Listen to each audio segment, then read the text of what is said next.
What's up, everybody? I'm streaming 3 different places. I haven't done a live stream on Insta in like a year. We're talking about 12 ways to scale your business. Somebody said we should try to guess your ethnicity. You want to try it? Here, come in here. Got 500 people on Insta. So total, we have almost 1,000 people. What do you guys think? See, you already gave it away. We're actually doing a business talk, but... Not to the people on Instagram or Speakeasy. Yeah, we're going to do the same thing. So who can guess? When you don't wear makeup, you look like a different ethnicity. You do. You look Spanish now. Because when you make your eyebrows thick, all like Latin girls, especially I was just in LA. Latin girls make they get their eyebrows all thick. What's the mop on my head? Exactly. My hair is a little crazy right now, but you'll survive. What's the mop? It's always funny when guys look at other guys' hair.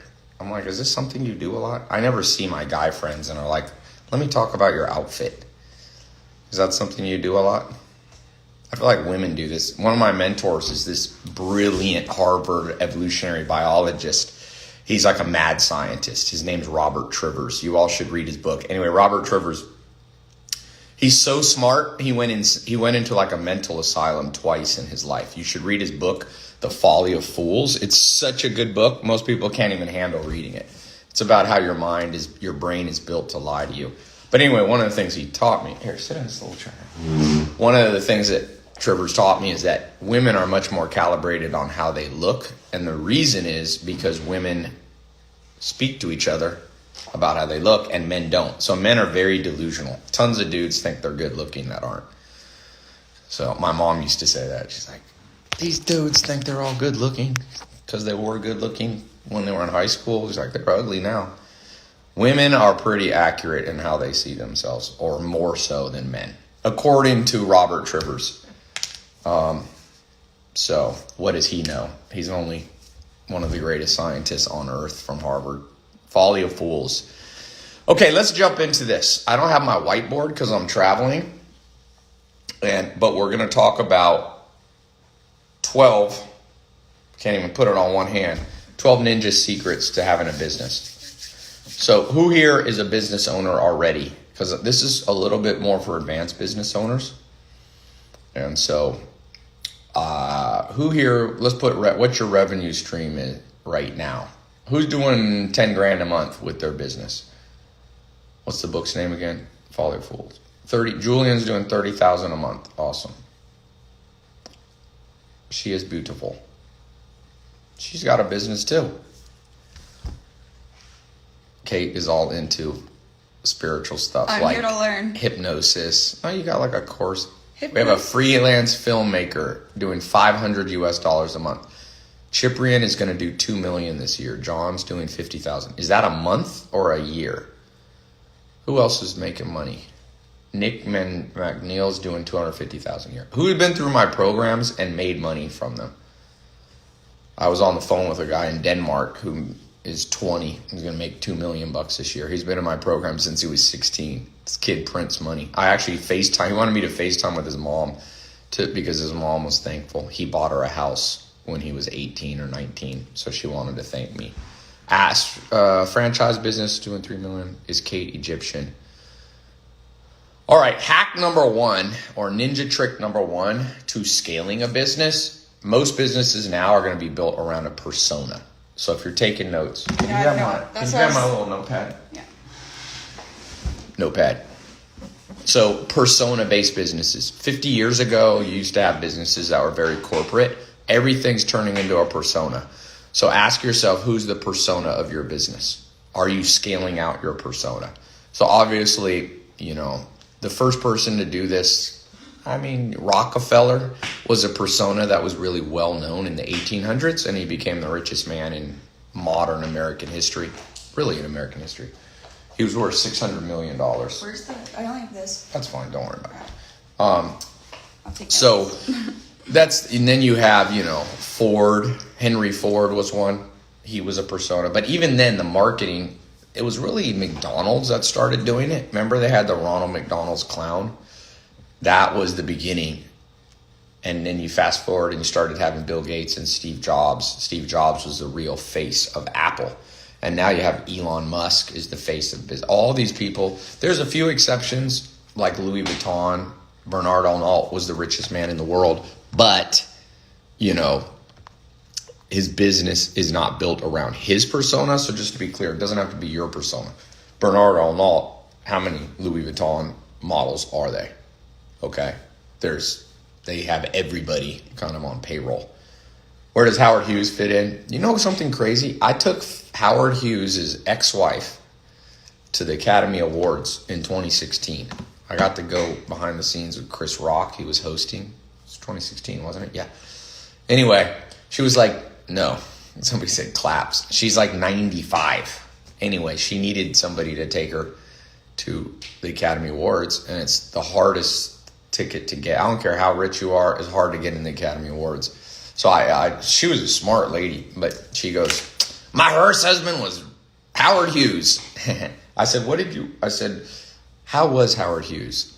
Tell me the real story, because there's movies about Howard Hughes and all that. And for those of you who don't know, he's a famous billionaire. She goes, Howard Hughes was so smart that he was like an alien. That's what he said about how she said.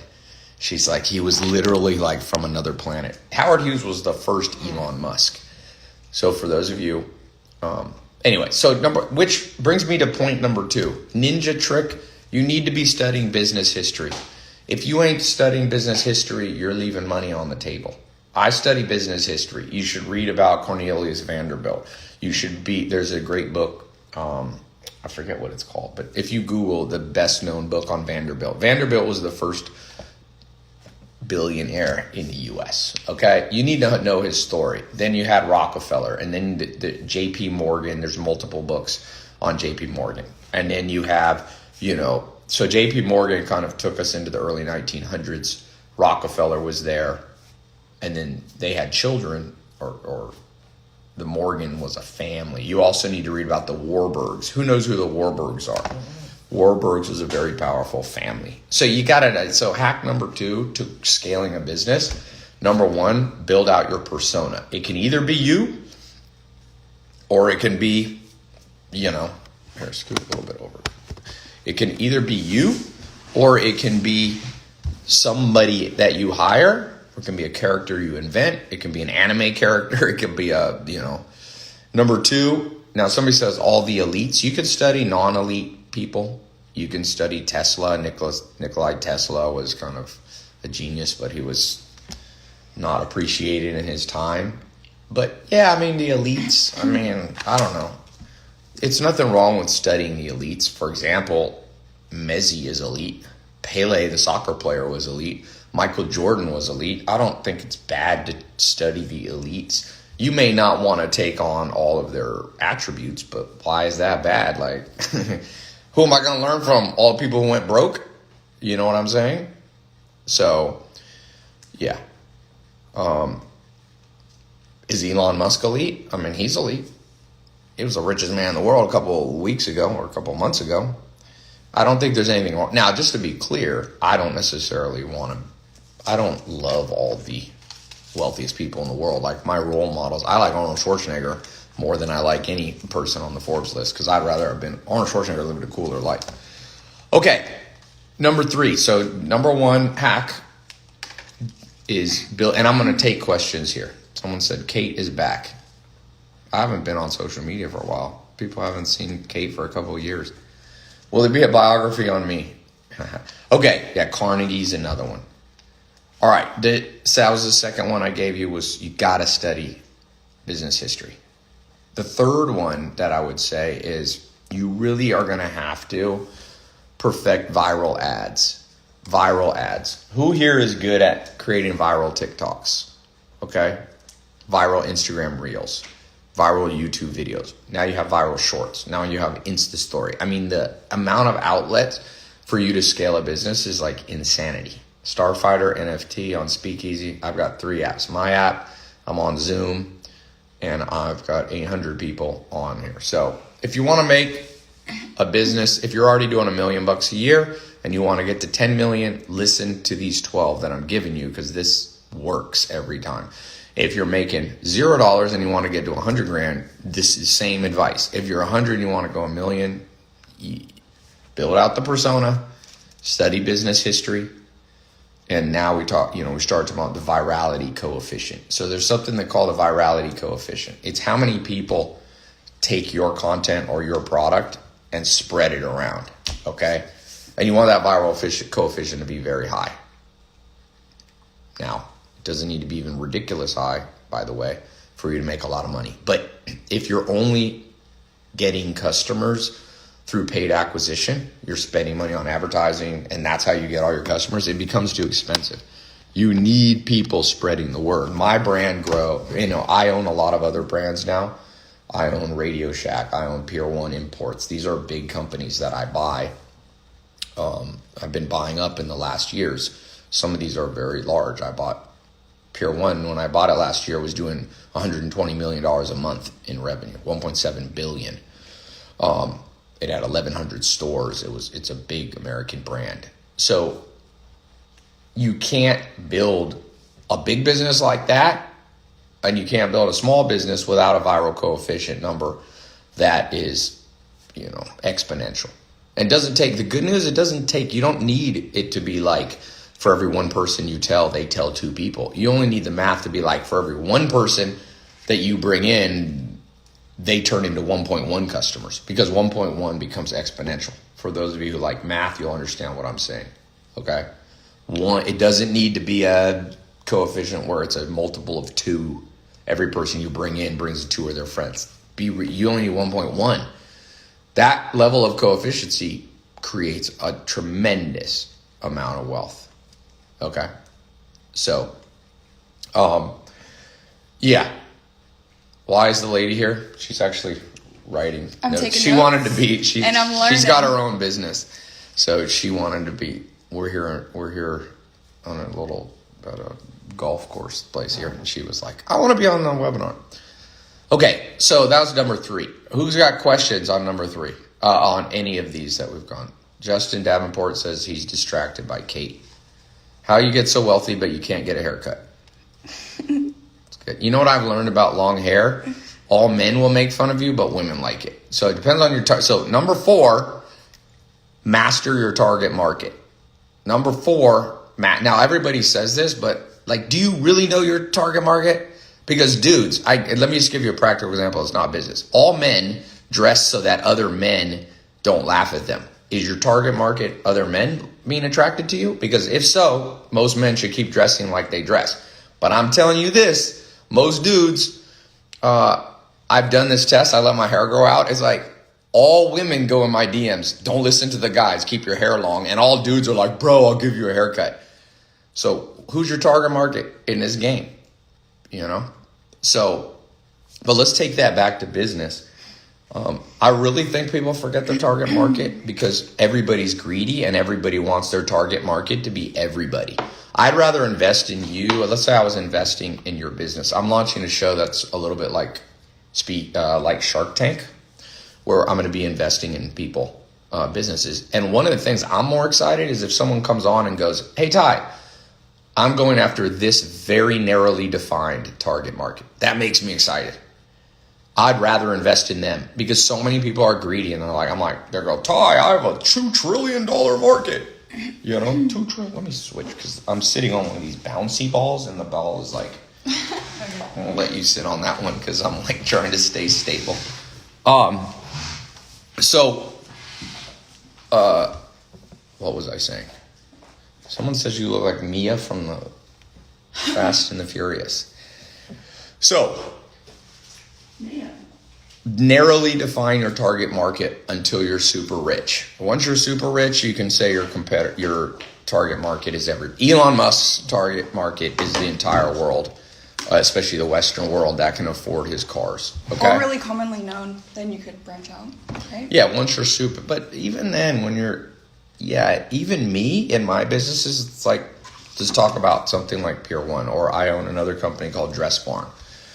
Dress Barn, I bought it last year. It's a 60-year-old brand. It was doing $700 million in revenue when I bought it last year. I bought it from Ascena. It wasn't bankrupt. But that target market is over 55-year-old women. Middle America, not middle America, it's more east, like around New York, Northeast. And I keep that in mind because it's easy to take your business and go, oh, we're making money with Dress Barn. Let's do more, let's go crazy. But avoid the greed, which actually brings me to the next. Thank you. You're taking notes. Number five is, and I alluded to this, you have to be careful of greed, because most people who get in business, and a lot of people come on my calls, obviously they have a little bit higher greediness. I'm not saying you're super greedy if you're on this call, but statistically, people who are in business, guess what? They like money. I mean, that's how the game goes. But you have to be careful. I own a business called Ralph and Russo. It's a luxury clothing line. And I have a business partner who's very wealthy, one of the wealthiest people in the world.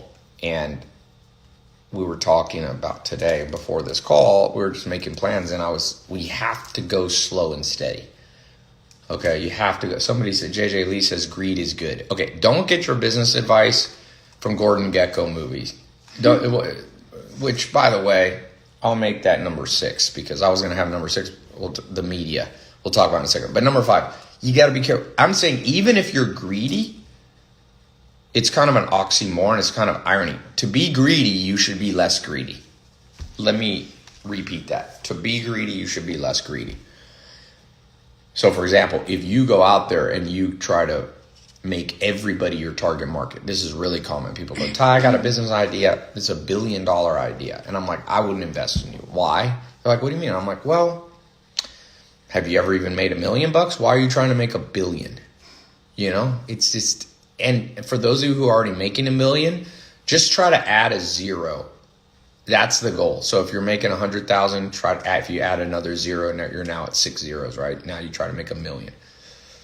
If you're doing $1 million, add another 0.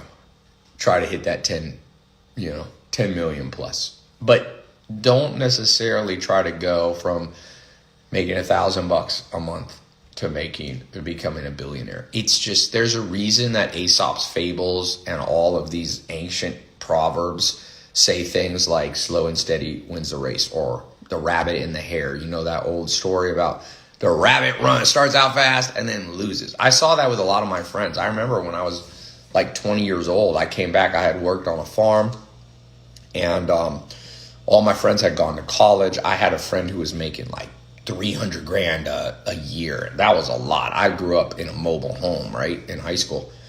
And so I remember thinking, man, I got left behind, because I learned a lot from my mentors on the farm. I learned hard work.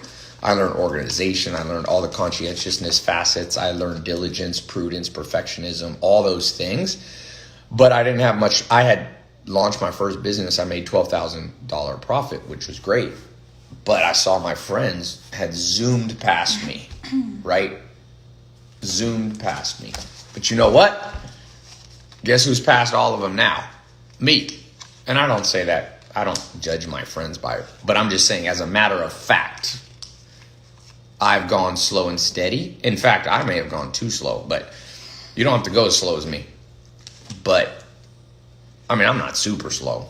But in hindsight, I could have done it faster if I had this. What you all have is a game changer, by the way. When I was starting out, I remember I got an online course from Corey Rudel. He died, sadly. I never got to meet him and thank him. He died in a car crash. But he built this course, and it was like $300, and I bought it, and it was so cool. I remember it was how to make a website to sell. And I bought this course, and I had almost no money, but I had like $300 or $400, and I spent it all on this Corey Rudel course. You can Google it. I think it's like archived somewhere. And there was no like YouTube videos, nothing. It was like, it came a 3-ring binder. I'll never forget. A 3-ring binder came in like UPS. And I opened that thing up, and I was like flipping through a 3-ring binder to learn. So beware of greed and going too fast. And the 6th one, I'll make number 7 the medium one. The 6th one is really double down on learning from smart people who are ahead of you. It just saves time. I know some people go, oh, you only learn by doing it yourself. Obviously, that's true. No shit, Sherlock. Like, oh, people think they're so smart when they tell me that. Whole time, well, you say books are important, but you know, it's like, if you never do what's in the books. I'm like, no shit, that's too boring of a comment. Like, everybody knows that. But it's kind of like saying you only learn how to play basketball by playing basketball, but you should never watch films of great basketball players. Bullshit.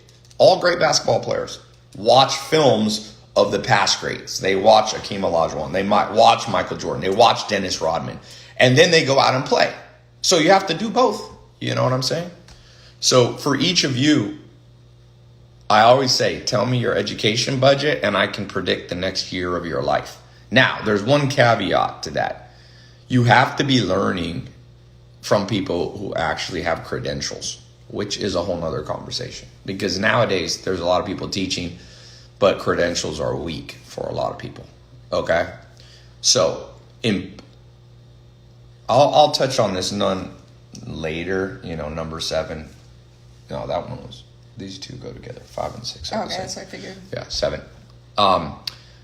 So, someone says, Ty, we don't want to see you, we want to see her. Good. You get to see her. Number 8. Or is that number 7? That's 7. That's 7. Okay. Media. Be very careful about media. Subconsciously, we learn about business through the media. It's insane. It took me like my whole life to realize that I have to deprogram myself. For example, I saw somebody on here saying greed is good. There's a famous movie like Gordon Gekko. It's like Wall Street. And we think it doesn't affect us, but it does. Or like you watch the movie The Wolf of Wall Street and you see, blah, blah, blah. And you're like, oh, that's how business is done. For example, for me, I always thought business was very like high powered. That's how I think. That's like how I thought business was. Like you go in a room and everybody's talking numbers and you're like, okay, well, what's the IRR on this investment and da-da-da. Bullshit. That's all for the lower level business people. The real business that's happening is nothing like Wolf of Wall Street. It's nothing like Gordon Gekko. It's nothing like buy, sell, options, warrants. It's not like, what real business is about is just common sense, man. It's like weird. Like I'm traveling the world. I've been in 7 cities doing deals, had a meeting with some of the biggest companies, the BlackRocks, the Blackstones, all these guys. I'm negotiating deals with them. It's all simple. I sit down with them and talk about, I was in New York. Some of you saw my social media a week ago, and I met with one of the most high-powered business people in the world. This dude controls, I won't say which company, but it's like BlackRock, Blackstone, KKR. These people are trillion-dollar asset managers. You know what we talked about the whole time? The Knicks. It was nothing like Wolf of Wall Street. It was nothing like buy, sell, blah. And so you really have to deprogram your mind because even like, Kramer, he has that show where it's all about the stock market. That's not where wealth's created. For the most part, wealth is created by slow and steady common sense people. And a lot of them had mentors. We don't talk enough about that. It's just like slow and steady. It's like nothing. So I stopped watching like business type movies. It just like messes you up and you get this weird conception of what wealth creation is. Wealth creation is just like, even somebody like Elon Musk, okay, where it's like, oh, he's building electric cars and he's building spaceships. A lot of what he's doing on a day-to-day basis is psychology. He's talking to people. He's settling people down. He's talking with NASA like, yo, let's do this deal. Don't do it with Blue Origin, Jeff Bezos. Do it with me. Like, it's just like simple. Okay? And so each of you are going to have to become more down to earth and grounded. Somebody said, Gregory Laco said, no cocaine and hookers. Well, that's what Wolf of Wall Street, there was a lot of cocaine and hookers, but you don't want to be doing that in the modern world, man. That shit ain't going to work. That used to work in the 70s. Michael Milken was one of the first. He was a high yield bond kind of guy, and he really changed the world. He was in some ways the father of venture capital. but he ended up in prison. But he used to have this ball. It was called, what did they call it? Something ball, but it was at the Beverly Hills Hotel, and it was a lot of hookers. Okay, that's in the 70s and 80s, but that shit don't work no more. So don't be watching those movies. If you have a ball with a whole bunch of investors and hookers and cocaine, you ain't gonna make money, because now everybody has a cell phone. They're gonna take a picture of it, and there goes your business. So just keep that stuff nice and simple. Okay, yeah, dwarfs. That isn't the Wolf of Wall Street. So I know Jordan Belfort, and he's told me some crazy stories. Don't do that. Now, Jordan Belfort's a smart guy, but don't try to replicate that, because that's not the way to create wealth. Okay. Technically, we're on 7 now. 7. Gotcha. Okay. So 7 is you have to master persuasion. So let's get a little more advanced here. The way to scale your business is to scale I'm not going to say the optics, but let's just call it to scale your usage of the 25 cognitive biases. You're going to have to understand the heuristical patterns. And heuristics, for those of you who don't know that word, heuristics is like the decision tree of the brain. So your brain has a decision tree, like who do you marry, what you ate today, whether you went to the gym or didn't go to the gym, whether you quit your job and started your own business, how you act on social. This is all a heuristical tree. To us, it just feels like we're making decisions, but that's bullshit. You have to go below the surface and understand the mind. And so most wealth and most business is a matter of psychology. In fact, for sure, I'd rather take somebody who has a psychology degree than a business degree to run my businesses. I'm going to repeat that. I would rather have somebody who's a master of psychology versus someone who went into finance in school. Why? Because I'm telling you, I know how business works. I'm now behind the scenes it's funny. Growing up, I never thought I'd be doing this stuff. I like it, but it's not a big deal. My business partner, Alex, is more into business than me. I'm more like life, but I've seen it all now. I've sat at the table with, $1 trillion asset managers. Last week, I buy public companies. I now take positions in public companies. I have a position you can read. We did a 13D filing on Wilhelmina Models. Okay. We own the second largest position in a NASDAQ company. I do mergers and acquisitions all day long. I bought 8 companies. I have 23 brands that I have. I understand. I'm in social media. I'm not telling you to brag. I'm just telling you. I'm not the best business person in the world, but I'm broad. I've seen a lot of stuff, and it's mostly about your psychology skills. And so psychology breaks into self-analysis. You have to understand your own psychology. You have to understand your own Hexaco score. Write down Hexaco, Hexaco. You should take that test online. You could Google Hexaco. I have a version of it called Life Compass. It's free. I don't charge any money. You can do lifecompass.com. Just type that in. Or you could just Google the open source Hexaco. Mine is more advanced, but Hexaco is the 25 facets of your own brain. Also read the book Folly of Fools. Can somebody put that in the comments? By Robert Trivers. It's a very advanced book, but easy to understand, but it goes through the psychology of your mind, and it's written by one of the true geniuses to ever walk this planet. His name's Robert Trivers. He's considered the founder of evolutionary biology at Harvard. He's a mad scientist. Like I said, I think he was in an insane asylum 2 times.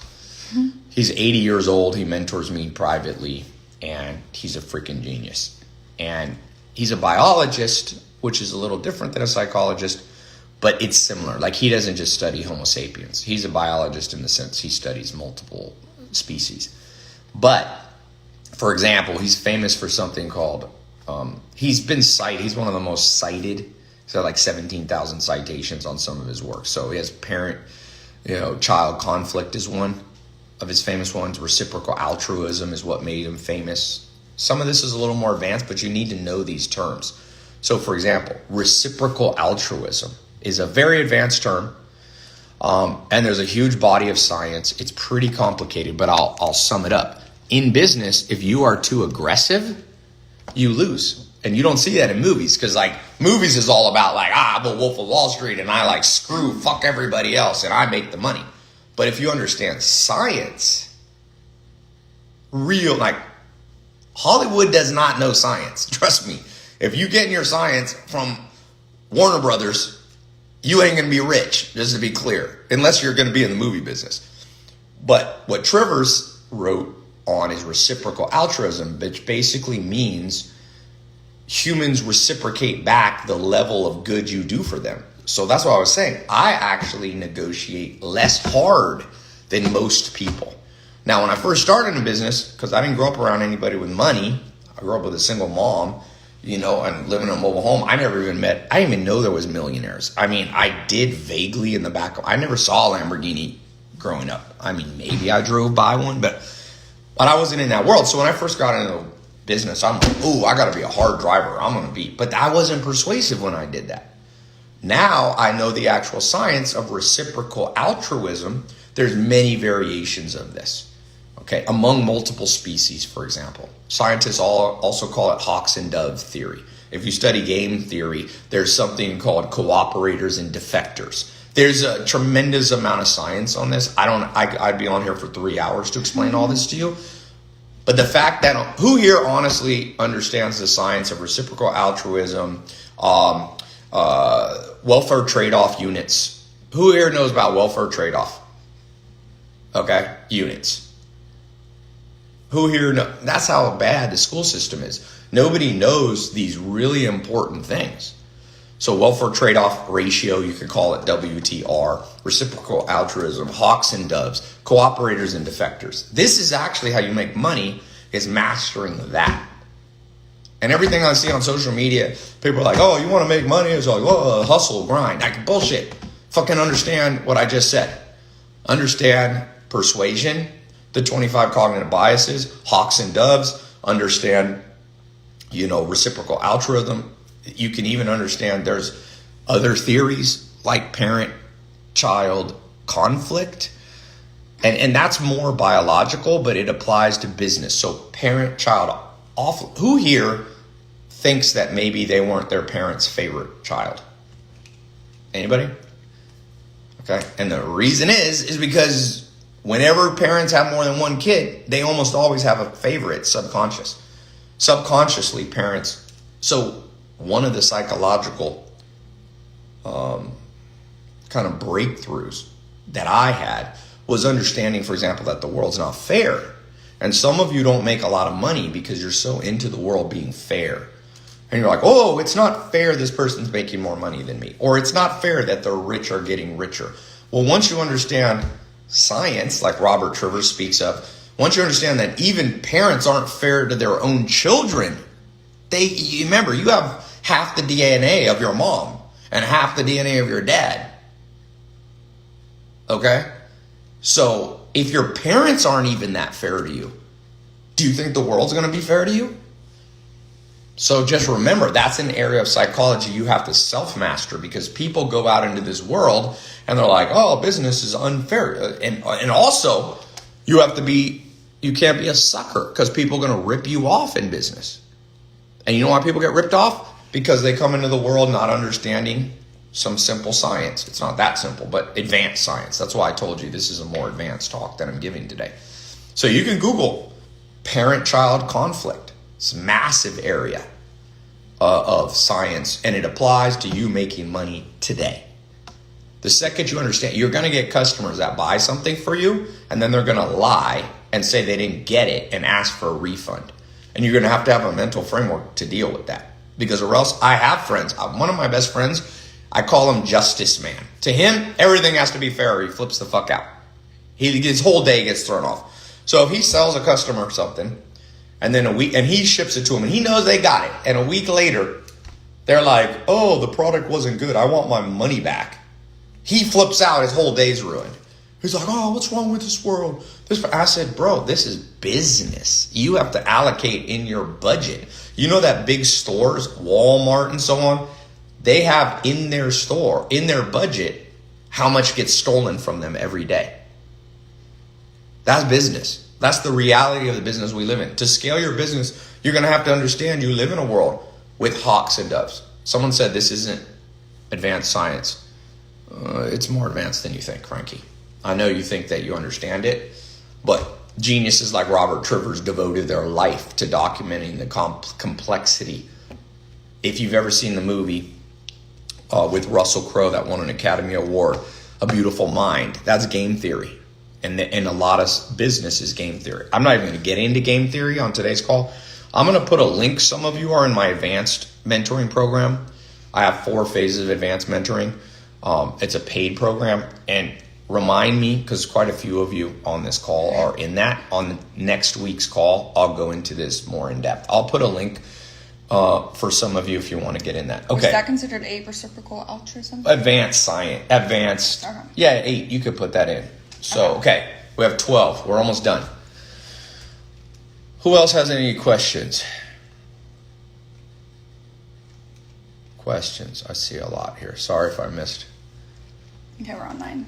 Somebody says, I can't believe you're actually giving all this advice for free. I haven't done one of these for a while. Jay Miller put a link to reciprocal altruism. What was number 4 again? Perfecting your target market and keeping it narrow. Most of you going too broad. You're like, I have an app that 1 billion people are going to download. No, you don't. No, you don't. Because it's not just about having an idea. To get 1 billion downloads, you need tremendous amount on your side, including luck and time. Very few apps get there. Okay. Do some of these suggestions vary depending on what part of the world you're in? Sharif Ismaili asked, not really. Human DNA, people are overrated. There's not much difference. The culture thing is pretty non-scientific. At the core, I don't care if you go to Tehran in Iran, if you go to Afghanistan, if you go to Nigeria, if you go to Los Angeles, people living for the same stuff. There's a great theory. So let's talk about number 9. Number 9, core drivers. Core drivers. Write down that word, that phrase. Core, C-O-R-E, drivers. You have to master your own core drivers and what is the core driving humans. So there's many philosophies on what and scientific thesis on what drives humans. So for example, if you go back to Greek times, you have the great Greek philosophers. So you had, the founders of the Stoic schools, and you had the founders of the Epicurean schools. You had, of course, Plato, Socrates. For example, the Epicureans said the purpose of life is happiness. They said that's the core driver of humans. And they defined, his name was Epictetus or Epicurus. He defined it as you having very little fear and very little pain. It's not a bad thesis on the core drivers of humans. That was over 2,500 years ago. That was like BC 300-400. Okay? This was about 2,500 years ago. As you go through time, you had Christianity and Islam were 2 dominant schools of thought between 0 AD and 1000, and still are to this day, but that's the origination. I think Muhammad was 600, somebody can correct me, 600 or so AD. Jesus Christ was 0. And they had what they believed were the core drivers. And then you had this kind of Enlightenment time, which began in the 1500s, okay? And you had the Industrial Age, which I believe begins in 1769 with the steam engine. Now, the French Revolution was the big one. And they begin to say, forget religion, forget God. You had Jean-Jacques Rousseau, and this is the time of Napoleon. And they said, no, this is all you got. In this world right here is all you have. Now you fast forward to now where we have a tremendous body of science. And you look at my mentor, Dr. David Buss, and he says, listen, let me step back. Freud has, I think, the most genius. Sigmund Freud. Some of you think, Sigmund Freud, he's been discredited. No, he wasn't. Okay. Obviously, his science wasn't that good. Freud was late 1800s. He died around 1920 or 1930. He died of doing too much cocaine, by the way. Sigmund Freud was a great therapist. If you were depressed, he's like, I got something for you. And he cured a lot of people. He's like, try this powder right here. It wasn't powder, but he gave people cocaine and they got happier. He did a little too much of it, obviously, but Freud in his book Civilization is Discontents. The second chapter is probably the greatest. It's one of the great works of any human, in my opinion. I've read all the way back to Confucius and beyond. These are 5,000 years old. Sigmund Freud, you should read that second chapter. It's a very small book. In Civilization is Discontents.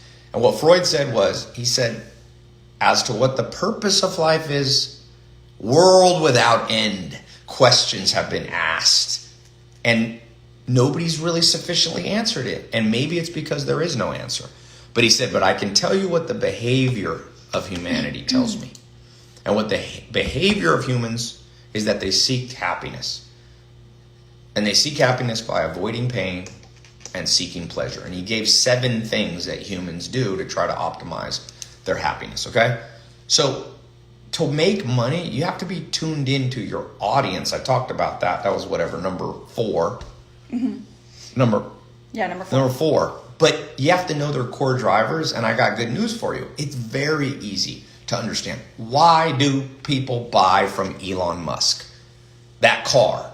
You can get around without having a Tesla. You can buy a moped. You can take the bus. You can get a little Honda Civic used. Why are people dropping whatever it is, $70,000 to $120,000 to a car?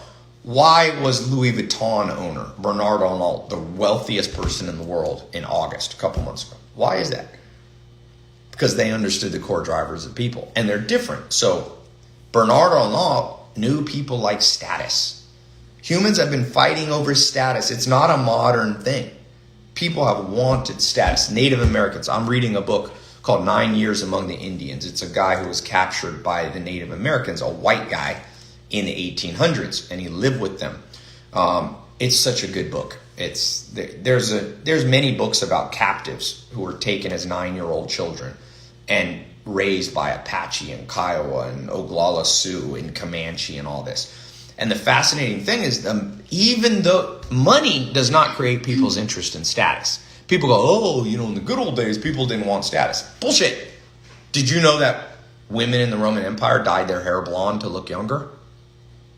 People go, oh, it's modern society that's making women want to look. No, what do you mean? They were dyeing their hair in Roman Empire times. Because making your hair lighter makes you look younger. Because all humans' hair gets darker as you age. It's pretty much a biological fact. So women, and guess what Native American women did? Tattooed their face. Because tattoos that we have now? No, it was a status symbol. The Mojave Indians. There's a picture I put on my social media of this Mormon woman who was captured by the Mojave Indians, and she got back into white society, and she had this, and she was such a beautiful woman. It's one of the most beautiful women I've ever seen in the 1800s. You know how 1800s pictures? I'm like, was anybody good looking in the 1800s? You see all these pictures? People are it's like, well, this woman was a damn supermodel, but she had this, tattoo. That was a status symbol. So fast forward to today, what does Elon Musk really sell? He sells status. Because, for example, a lot of people are like, you know what, I'm not a consumer of, resources. I'm an environmentalist. Like, I live in Sweden part-time, look at me, I drive a Tesla. I'm like, bitch, you ain't that environmental. If you're environmental, you'd walk. Or I live with the Amish sometimes. They ride horses. They use horses that reproduce and eat grass and don't take plastic and microchips. I'm like, you ain't that, don't fucking. But people like to have status in their own mind and in other people's mind of I'm a virtue signaler. Look at me, da da da. Now we live in a world of just virtue signaling out the yin yang. Look, I'm a virtuous person because I drive a Tesla. I'm like, yeah, you're so virtuous. Like Mahatma Gandhi, who walked across India and made his own clothing, would be so amazed by your levels of virtue. But it doesn't matter. What Elon Musk knows is people want status. And you know why people like to have Bernard Arnault's clothing? A Louis Vuitton bag. I'm in this industry now. I bought a company called Ralph & Russo, which is a top 30 luxury brand. It's bigger and more like Dubai and UK. But Ralph & Russo, we were looking at Louis Vuitton. You know those Louis Vuitton bags that women pay $2,000 to $3,000 for? Cost $200. $200. He's marking them up to 2,000 to 3,000. You know why? Because he understands the core drivers of humans. And if you want to create wealth, you have to also understand the core drivers of human. In that case, he's appealing to their sense of status. Other businesses, for example, like Whole Foods. Whole Foods is a huge brand now. It's where you buy organic groceries. They have them when I go to London. They have them. They have them here. Jeff Bezos bought them. What? Who understand? I'm gonna do a test. Who knows the core driver? Okay. Who knows the core drivers of why Whole Foods became this, massive business? Who knows? What's the core driver? Health. Yes, you're getting warmer, but that health is not a core driver that way. Go deeper. I need you all thinking deeper. See, the modern world teaches you to think at a surface level. Come a little deeper with me. Come on a journey with me deeper into the mind. Freshness, to look good. Yeah, but how about this? What do you know when you eat well happens? What happens less when you eat well? What happens less? Not so often if you're eating well. Getting warmer, feeling good. How about reduction in pain? Who here has ever eaten at McDonald's and then you don't sleep good and you don't feel good? Well, people have that event and then they go, I'm going to Whole Foods because it doesn't symbolize pain. By the way, Whole Foods is a multifaceted core driver. There is status. People are like, a lot of people are like, I want to meet a girl who's in Whole Foods because then I know she's not. It's a status thing. I have enough money. I can pay a 30% premium. So that's number one. You have the status. That's a core driver, by the way. Some of you don't understand what core drivers is. Health is not a core driver. If health was a core driver, everybody would be healthy because most people avoid pain. But anyway, core driver is status is a real one at an evolutionary psychology level. Number two, the direct avoidance of pain. It's an instantaneous one. I could come to any of you right now with a flame. I could light a match, put it under your arm. You will pull it out. That's a core driver. More than status. If I said you got two choices, you can have a whole bunch of Louis Vuitton bags, but I'm going to set your feet on fire, or you can just have no fire. You'd be like, I'll get rid of the bags. So you have a hierarchy, and Maslow was the first psychiatrist to speak of this. You have the Maslow hierarchy of needs, which goes all the way up to self, actualization at the top. Thank you. But at the core, there's a modified one now. Maslow's is a little bit outdated, but the way I think about it is simpler. Status is massive. So in your business, how can you make your business be one where people like the status they get from buying from you? So for example, I saw somebody I'm buying some supplement companies. There are supplement companies that are around like whey protein powder. Let's say whey protein powder has great profit margins on it, right? Because it's not that expensive to buy. So when you sell somebody, some of you may be in that business now, but you're not doing a good job around some of these 12 things. Like for example, do you know who your target market is? You doing whey powder for moms? Are you doing whey powder for bodybuilder dudes, meatheads? Are you doing it for people who want to shred and maybe they're on keto so they can, whey protein doesn't have carbs in it? But then you need to know what's the core driver for some people. If it's status, believe it or not, there's a way to do a status whey protein.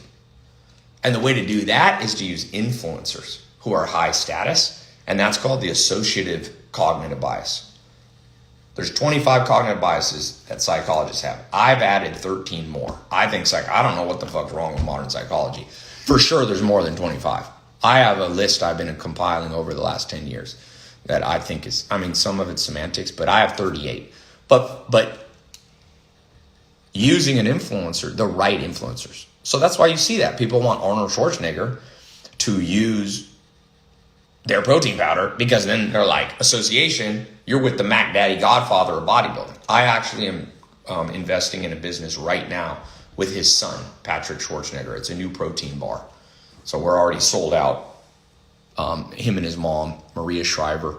So I'm investing into that. So there's an example. But also, you don't have to use status. Pain, another way to help people avoid pain? Some of you could sell a very cheap whey protein powder. Because I'll tell you, nothing is less painful, more painful than paying too much money. Humans do not like money going out of their bank account. And that's happened for the last 10,000 years. If you stole stuff from Native Americans, they used to steal each other's horses, it was a big deal. Because some guys were ugly, they needed 50 horses. Did you know that? No. Some of the Blackfeet Indian, if you were a dude that no woman wanted to marry, you had to bring 50 horses to the father. Oh my gosh. Yeah, I was just reading an interesting book. So 50. If you were good looking and a good warrior, it wasn't so much good looking. If you were a great warrior, sometimes the fathers would pay you to marry their daughters. Maybe their daughter wasn't very attractive. They're like, yo, bro, you ain't got to pay me 50 horses. I'll pay you 30 just to take my daughter. Ain't nobody want her. It was a tough world back then. But some of you should start a whey protein powder company that's a low cost. Your core driver is an audience that don't have much money, but needs their whey protein powder. Some of you should start the most expensive, the highest end, the most premium, organic, grass-fed, New Zealand whey protein powder, and you charge double, and yours is a status symbol. You see how they're both hitting core drivers. You know what I'm saying? But they have different results. By the way, I'm going to put a little link. Who's interested in going in? I forgot to even do my selling. I should be selling you all something, right? Which I'm going to talk about later. Always be selling stuff, and anybody who has a problem with you selling never grew up poor. That's what it comes down to. Okay? It's a lot of I get a lot of haters. Oh, this Thai guy sells too much. I'm like, bitch, you grew up with a rich dad. Don't talk to me. I wouldn't be selling either if my dad was rich. My daddy gave me everything. I wouldn't sell either. So I'm like, shut the fuck up. Nobody wants to hear your ass. The whole world sells. People are like, Google's free. I'm like, no, it's not. They sell to your eyeballs. Google dominates your eyeballs. At the top, they always trick my mom. My mom Googles something, and then like now Google's gotten so aggressive. The top 3 ones are like ads, but they're like ads that look like, and my mom can't tell the difference. She's like 60. She's like, I'm like, Mom, you just made Google money, you know? But there's nothing wrong. I'm going to put this link. So for those of you, I haven't done mentoring for 2 years. I've been really busy in the last 2 years. Like I said, I bought 8 of the biggest brands in the United States. Okay. And I've been reviving. Some of them were bankrupt and some of them weren't. And also I have a big software company called Brahms, which is a competitor to Shopify and some of the biggest brands. So I just have a lot going on. But Fridays and Saturdays, I have enough time. So I'm going to put a link. I'll put it in my Instagram. I'll pin it, and I'll pin it. You can pin it. Let me get the link. I'm not even prepared. But I'm not done. I'm just going to put this link. So it's a paid application, and then you talk to my team. I'm going to get too many people. I put a little thing on my Instagram 2 days ago, and I was like, if you want me to mentor you, apply and my team will call you. And we like broke the calendar. I literally had 400 applications, and my team doesn't have, because I do it with an application based thing. We didn't have enough time to call everybody. So I was like, all right, I'm going to put a little, if you're serious, I'm going to put a little application fee. So the way the application fee works is you pay it. If we went and you set a calendar event, we'll call you. If you're not a good fit, we'll refund you all the $497. If it is a good fit, we'll apply the $497. So I told my team, all right, I'm not going to bombard you with 600. I think 600 people wanted to be called from one Instagram post. So I was like, all right, I'm going to put a little. So let me put the link. Can you put it there? My team. Okay. Can you give it still works for me. Can you give me the link? Can you text it put it in WhatsApp? I need one for Instagram story and one for Speakeasy. Yeah. Oh, there it is. I already posted on. Is that the same? What's the one? Can you come on my IG live and post it?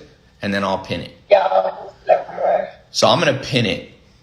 So if you're on my Zoom call, you can see it there in the link, tylopez.com/start. If you're on Speakeasy, you can see it. Who's interested, just so I know. And then I'm going to go back to answering stuff. So there's 4 levels to my advanced mentoring. Level 1 is coaching. Level 2 is a mastermind where we meet multiple times in person. If you can't do it in person, you can Zoom. Level 3 is shadowing. That means you can actually shadow me throughout my business day. And I don't do that often. So like 2 years ago, I did this and I let like 3 people in out of like 3,000 that wanted to do it. But I'm going to do the shadowing. And then the last level, for those of you who have a business, I have an advanced advisory where I come in and fix your business. But I can't do that much. I'm too busy. But most of you should go into phase 1 and phase 2. Okay, so click link. All right, let me keep going and I'll talk more about, I don't want to sell you all something. And my goal here is not just to sell. I wanted to just share with you. But like I said, put that, as I said, did we do that as number 11? Number 11, always be selling. Listen. Now. What was number 10? Oh, no, number 10. Sorry, that was number 10. Listen, it's complicated. If you sell too much, people are going to be annoyed. Okay? If you sell too little, you're going to be annoyed because you're going to be broke. So I've seen people build businesses and they're like, oh, I don't want to be pushy. I want to be like Google. Google didn't have to do advertisements. Yeah, but they got lucky. Most people to create wealth don't, unless you catch a trend at the beginning of the tech age in planet Earth, you're going to have to do sales and marketing. And if you don't like sales and marketing, I got 2 choices. You're always going to underperform your net worth and your income, or number two, you're going to go broke. So, now let me put this link. Can you just give a short link, Itzel? So I just send it to me for Instagram so I can, not a complicated one. So here's the thing about sales. A lot of entrepreneurs hate it.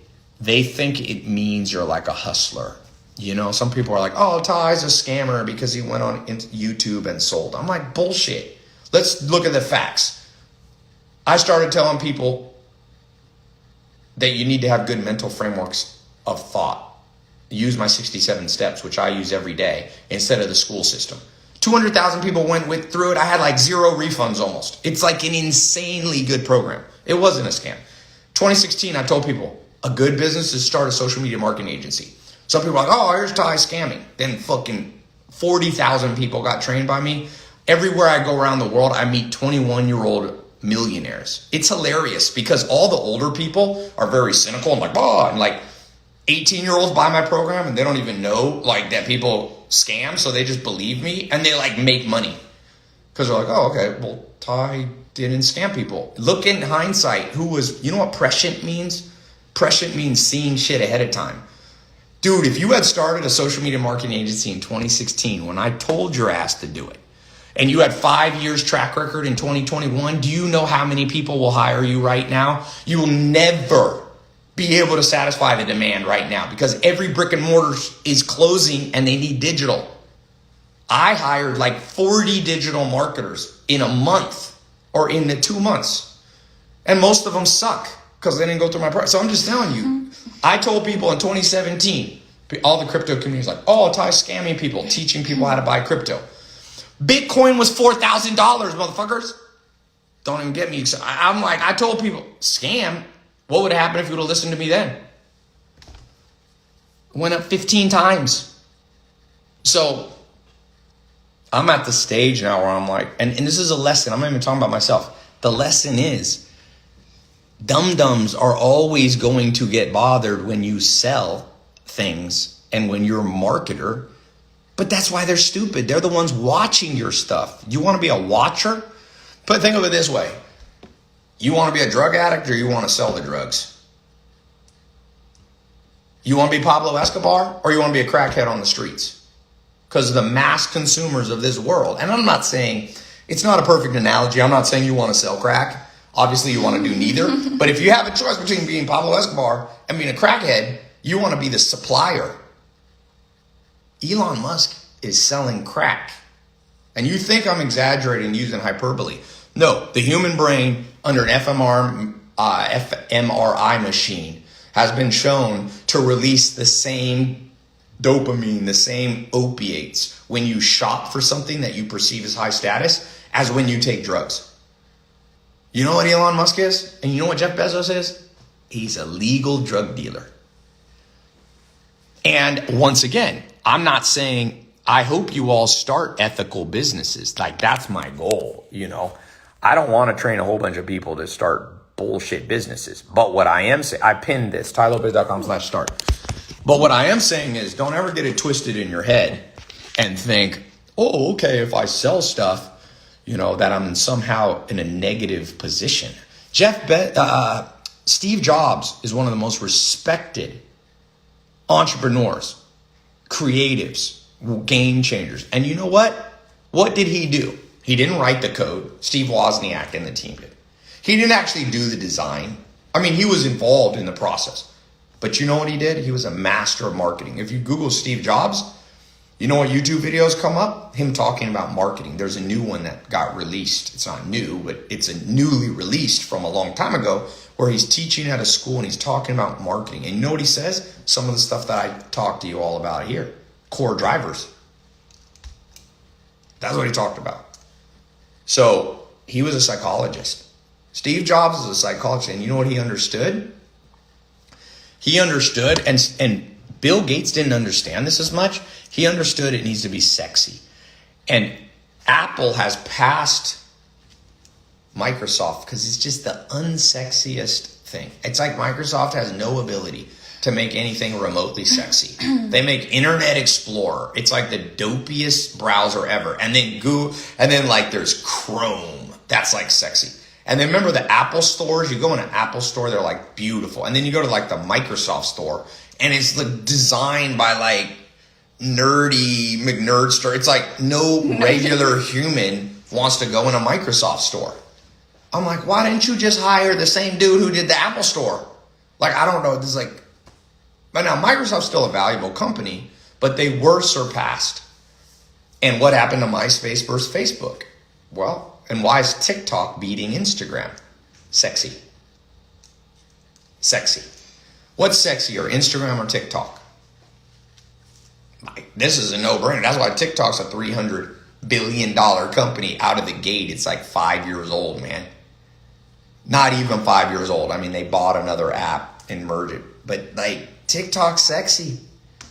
It's, you know what's the least sexy big app ever created on the planet? Was Facebook. I mean, Facebook now is like a Frankenstein monstrosity. No, if Mark Zuckerberg was smart, he did some mergers and acquisitions. He acquired, Instagram.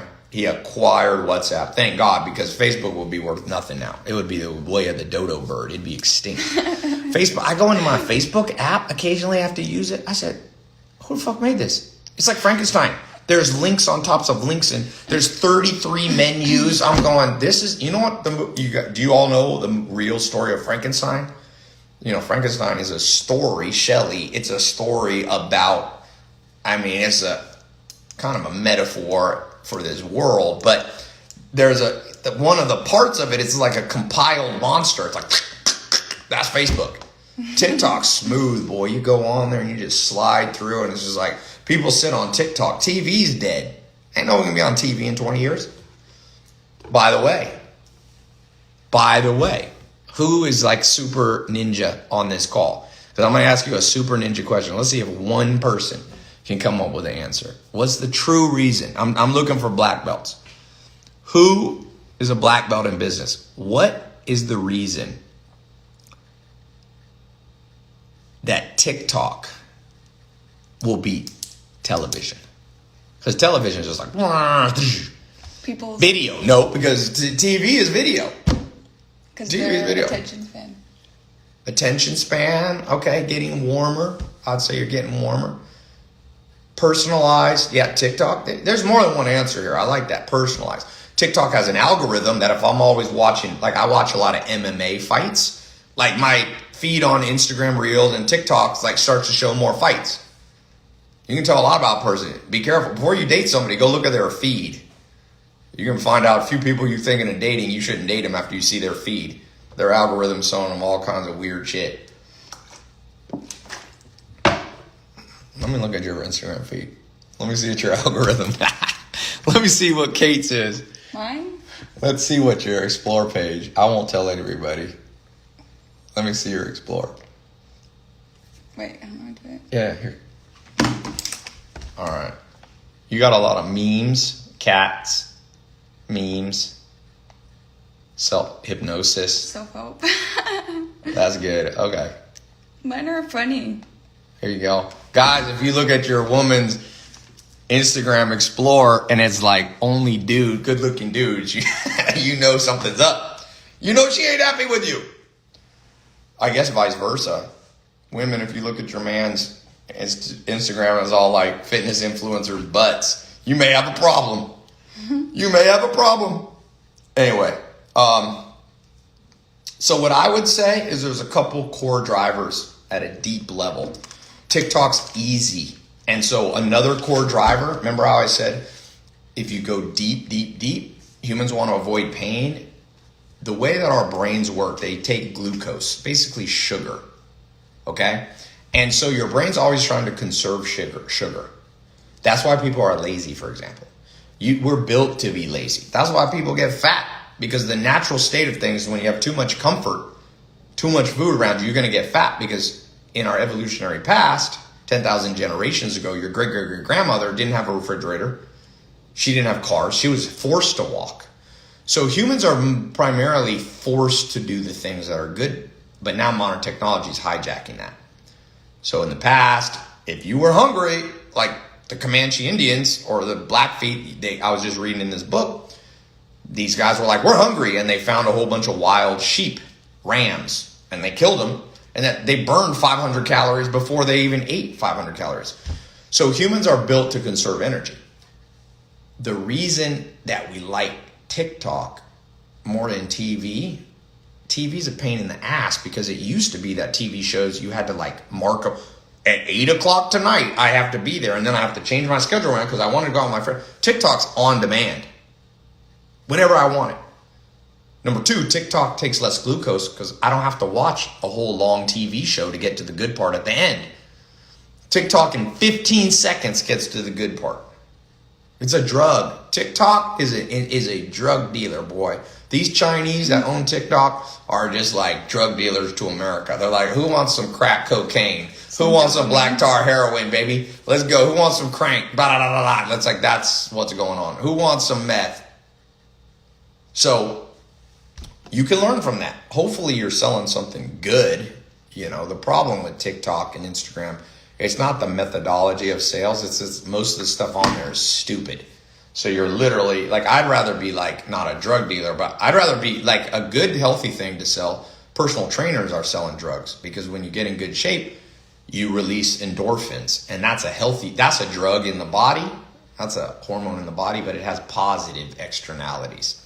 So hopefully a lot of you will sell positive things with positive externalities, not just, you know, and I mean, some of Instagram is good. Some of TikTok, to me, TikTok is mostly people dancing. As far as I can tell, it's damn people dancing. TikTok is a dance app. That's what it's evolved, which I used to be a professional salsa dancer, and I'm like, dancing's good for humanity. I feel like there's, instead of wars, you could have some dance-offs. They probably had that, you know, at some point in history, had a little dance-off. Remember back in like they used to have like break dancing? Break dancing was like the way like gangs would like fight it. Like, yo, you're a blood, I'm a crip. Let's pop it out. Let's see who can do a head spin the longest. So, you know, some of it's good. TikTok's dance, music. Okay, let's go. We're on number 11. So number 11, advanced ninja trick to scaling a business is you really need to have a mentor. And I know it sounds like self-serving because I have a mentor program. Don't worry, mentor program is a small part of my income. I saw my tax returns for the last year. It's like, it ain't coming from mentoring where I'm getting my taxable income, okay? Not even remotely. My taxable income ain't coming from mentoring, but you don't need to do it with me. If you know you need somebody who's 10, 20 years ahead of you, it will save you so much pain, you can't even believe it. And one of my biggest tricks, even to this day, I'll tell you an example. I do mergers and acquisitions a lot now. Guess what? I have a mentor. He used to be Carl Icahn's. He was Carl Icahn's lawyer, one of them. Carl Icahn had about 20 lawyers, but he sat there with Carl Icahn in the 80s and doing all these hostile takeovers. Okay, like it's critical for what I do that I have him as a mentor. I talked to him. I just talked to him yesterday. So yeah, Carl Icahn was brutal. You talk about a capitalist, aggressive dude. If you study business history, which was tip number 2, you can read all about Carl Icahn. Okay, he was at his heyday like in the 80s. But for today, right now, I get a mentor. I have 2 Nobel Prize winners that advise me. One's named Chris Pissarides. He's a sir. He was knighted by the Queen of England. He won a Nobel Prize in economics on labor friction, if you know what employment friction. And then I have another one, Professor Maskin, Eric Maskin from Harvard. So these are paid mentors that I have. I pay them to advise me. He's a professor. Maskin won a Nobel Prize also, and he's a genius. So let me put it this way. Let's just do a show of hands. Who here has a genius mentor? Because there's different kinds of mentors. Who would say they have a genius mentor that they talk to once a week? Just let's see a show of hands. Where's my show of hands here? Does anybody have a genius mentor in their life right now? And who are they, if you don't mind sharing? Somebody you can interact with. I'm not talking about like YouTube videos and stuff. Somebody said Shorty read. Somebody said books. I mean, books are better than nothing. But who has an actual person they interact with? So not just like you listen to them, because you might be listening to people on social media. Who saw my talk on 33? It's a TEDx talk I did in 2014, and it's called, Why Read a Book a Day, and it's called The Law of 33%. You should go watch that. I've been following that law of 33%. It's changed my life. You should spend 33% of your time around people you can help, people who have less skill than you. You should spend 33% of your time around people on your level. And then you should spend 33% of your time talking to people who are 20 years ahead of you. I do that every single day and week of my life. I've spent, I don't know how many millions of dollars on paid mentors. I have 36 mentors right now. I have a whole complicated system that you don't have to do, but I have 4 pillars of the good life: health, wealth, love, happiness. So I have 9 for each. I have 9 mentors for health. So people like Flex Wheeler, people Dorian Yates, these 2, they won Mr. Olympia. Obviously, I'm not a bodybuilder like them, but I've learned a lot from them. Dorian Yates won Mr. Olympia 6 times. I have Becca Swanson. She's a power lifter. She's the strongest woman in history. Guys, if you think you're strong, you ain't strong. Becca benched 601 pounds, and she deadlifted and squatted over around 750. So I have 9 mentors for health. I have some dietitian, like health, like for example, Greg O'Gallagher's one, Ben Greenfield. He's been on Joe Rogan's show twice. And then I have 9 wealth mentors. I told you about 2 of them. One's Professor Maskin, Nobel Prize winner. One is Professor Pissarides, and he's a Greek guy. And I have the one, I won't say his name, but he's the former Carl Icahn. He's a lawyer. So I have 9 mentors there. Then I have 9 mentors that are around social. So these are people that I learn more psychology from. Even though that's related to wealth, I put it in a separate place. So I have like Dr. Helen Fisher. She's the chief scientist for Tinder and Match.com. She's spent her whole life studying dating and love. I have Dr. David Buss. He's the founder of Modern Evolutionary Psychology. Anyway, and I have 9 mentors that are around happiness.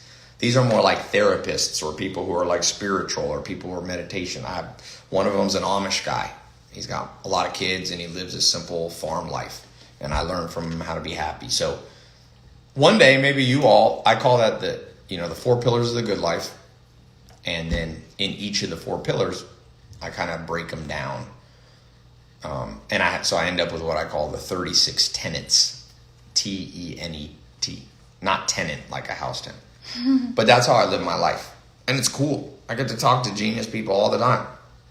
It's the highlight of my day, for sure. But now I'm doing this call, which is more like helping people that are trying, that skill level is below mine. Not that I'm the most skilled business person, but most people on this call are just starting out. So that's kind of the 33%. And then 33% of people on my level, that's like my business partner. You know, Alex, he's a great businessman. He sold his company for $300 million 2 years ago. I went with him to ring the New York Stock Exchange bell. These are people who are kind of on my level.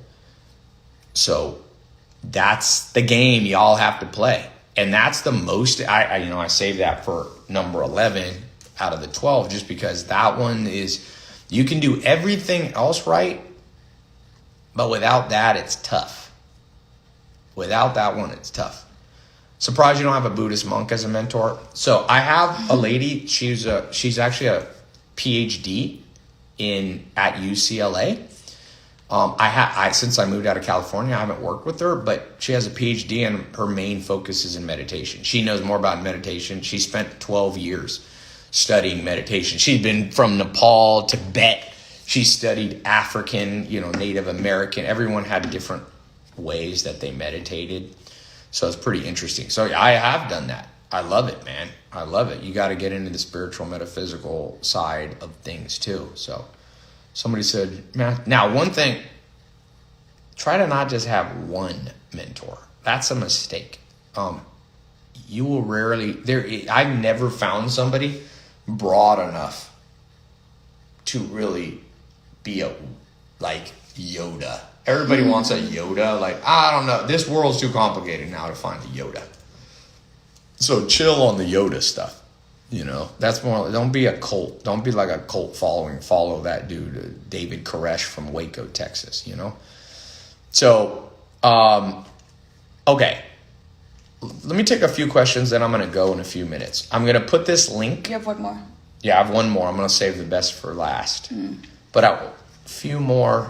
How do you access the recording? We put these recordings in my coaching program. Those of you who are some of you are in my paid mentoring program. Yeah, okay. Let's see. What was number 12? I haven't done it. No.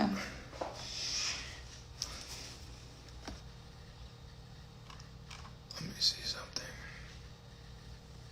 How do you act faster and not procrastinate? Good question. Let me tell you something. There's a rule. There's a very interesting guy. He teaches social dynamics. He used to be known as a pickup artist, but his name's Owen Cook. His nickname was Tyler Durden. If you've ever read the book about Mystery, the game, he's one of the characters there. So we've been friends for years, and I talk to him, and he kind of coaches me sometimes. And one of the things that they teach is this anti-hesitation rule.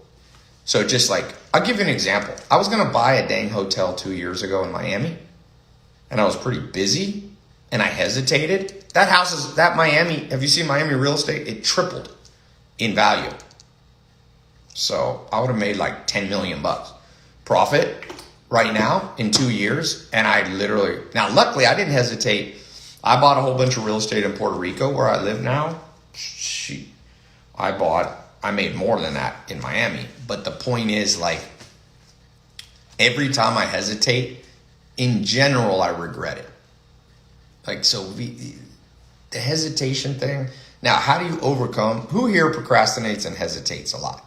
And then you look back and you're like, damn it, I would have made money had I not. Who here has like a traumatic story of hesitation? Where you procrastinate? Who else? Who has one? What's a specific thing? Tara says me.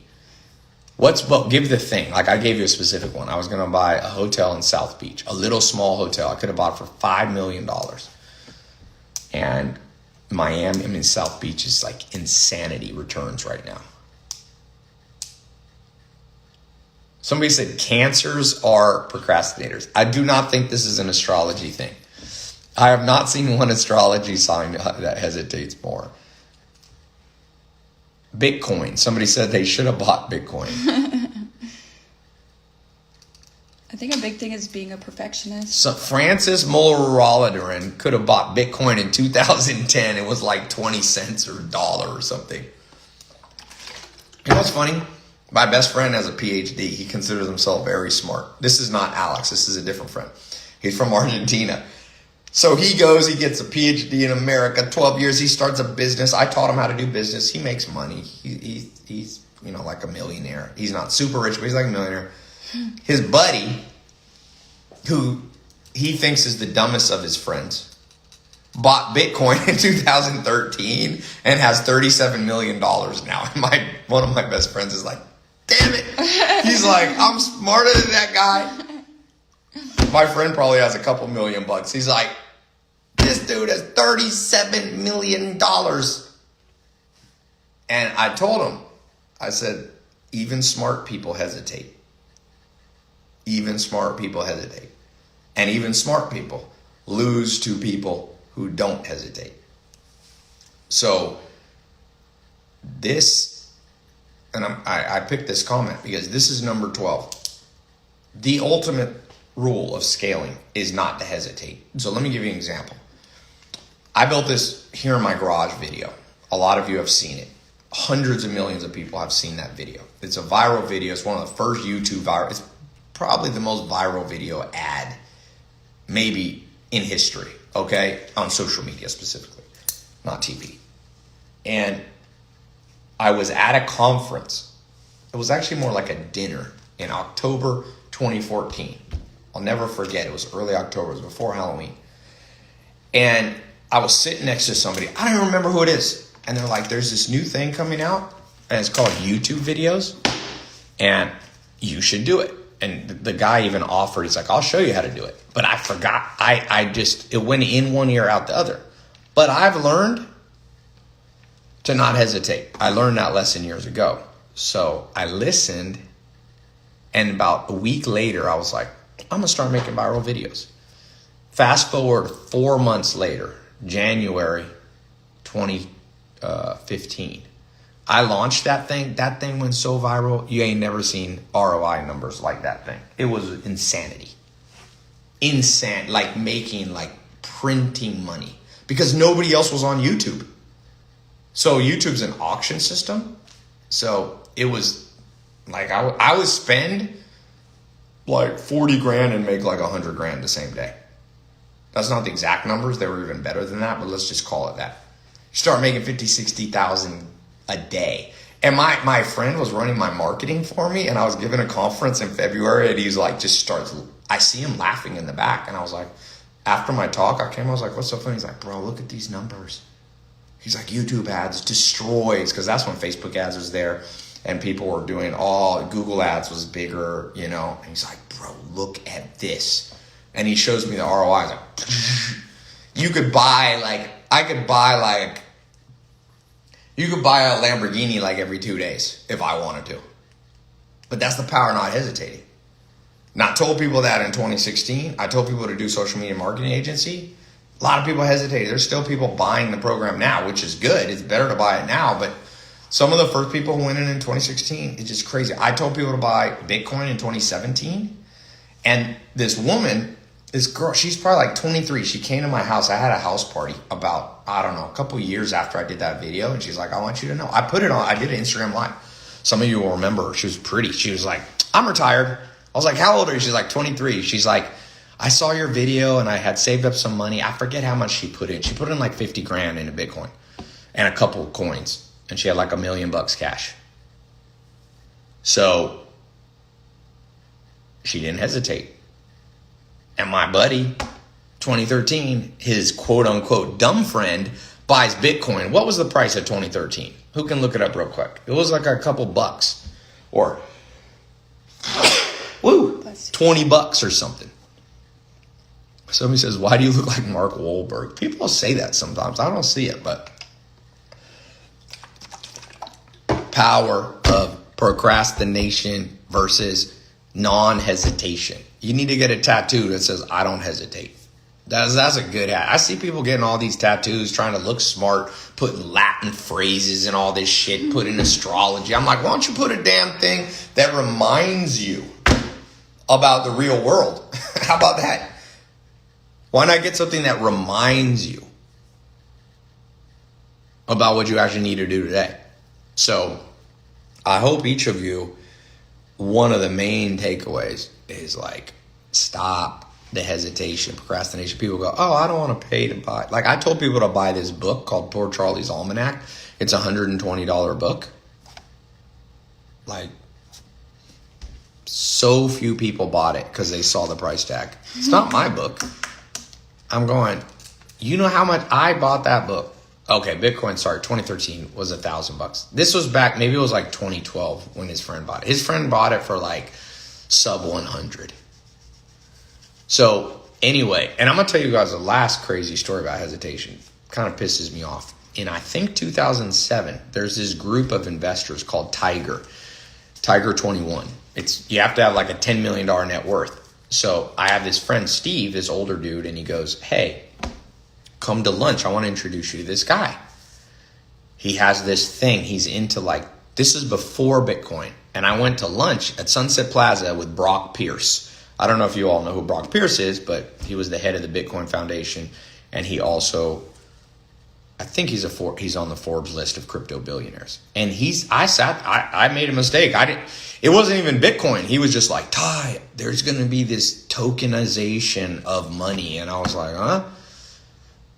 So, man, imagine if I had bought in Bitcoin. I mean, it's harder to buy. At 2009, it wasn't the same environment in the world you're in. But the point is, wealth is created by non-hesitators.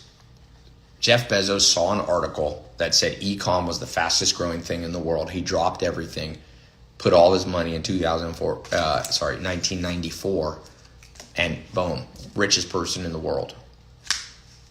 Nominal dollars, he's the richest person in modern history. You know, if you inflation adjust it, but he's still worth a couple $100 billion. So, hesitation. Who here is guilty of it? 1 to 10. Who's a hesitator? That means you're a 1. Who's a non-hesitator? What number are you? Be honest. On a 1 to 10 scale, what's your number? 3, 1, 8, 6, 4, 6, 6, 3, 7. Viviani says 7. Sam says 6. Why do we hesitate? I told you it's our primordial fear. In the past, if you didn't eat all the food right now, you probably starved to death. That's why people gorge themselves. They go to all-you-can-eat restaurants in America. Like, God, I live in Europe half the time, and when I come back to America, I'm like, what the fuck? Why is there the plates? I'm like, we went to dinner yesterday. Remember, we went to P.F. Chang's of all stupid places. I'm like, who the fuck is this food for? Is this for an empire? Are we feeding an empire? There's like 8 of us at the table. I'm like, what is this for? So they are playing on the gluttony. And fear. Yeah, the gluttonous fear that we have. And it's the same why people conserve their money. I tell people, I was like, in 2016, I was like, if you pay me $997, $1,000, I'll teach you how to build a social media marketing agency. I'm like, you're paying 20 G's. I have a friend, they're at UCLA marketing school. And I was like, are you learning anything? Like, nope. And this is what she said. She goes, but at least I'm only paying, it's not that expensive. It's only 20 grand a year. I was going, that's $1,500 a month. And you ain't learning anything. So not only are you losing $80,000 for an undergrad degree. And I was like, I told her, I was like, you should have gotten my SMMA program for $1,000. So I hope each of you, for those of you, about 20% of you should go into my advanced training. So I'll pin it. It's pinned there on Instagram Live, tylopez.com/start. We'll pin it here and we'll pin it on Speakeasy. We'll post it on, I'm streaming in 3 places here. I should have streamed on damn Facebook. Facebook's so stupid, I can't even log into my Facebook anymore. Don't even get me started on Facebook. It's like, yeesh. So,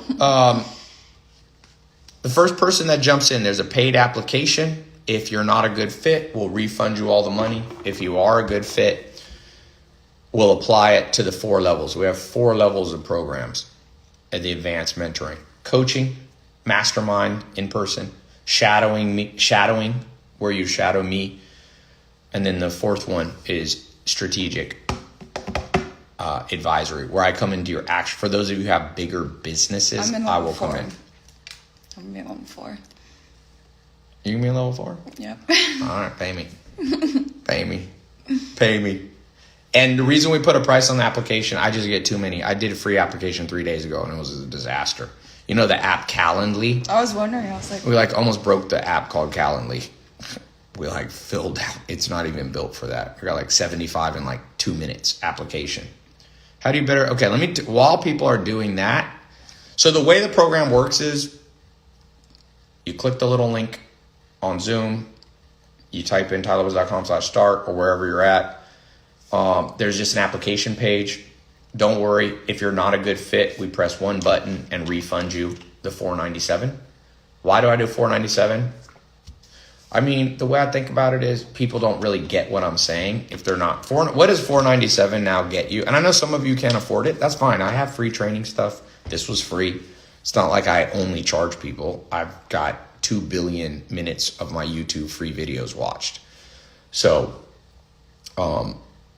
in terms of my time, I have to put some way to kind of meter it, or it gets too much, I guess is my thing.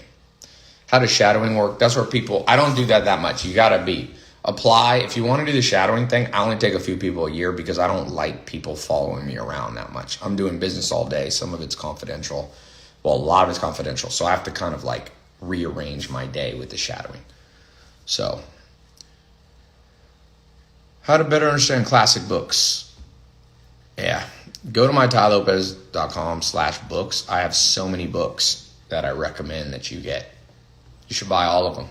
By the way, if you buy all 150 books, it costs more than the application. So you can either read all 100 business books or get in my mentoring program and I'll teach it to you because I've already read them. We were all in the game, somebody says. I don't know. Gustavo Gambit. That's not what I meant to press the button.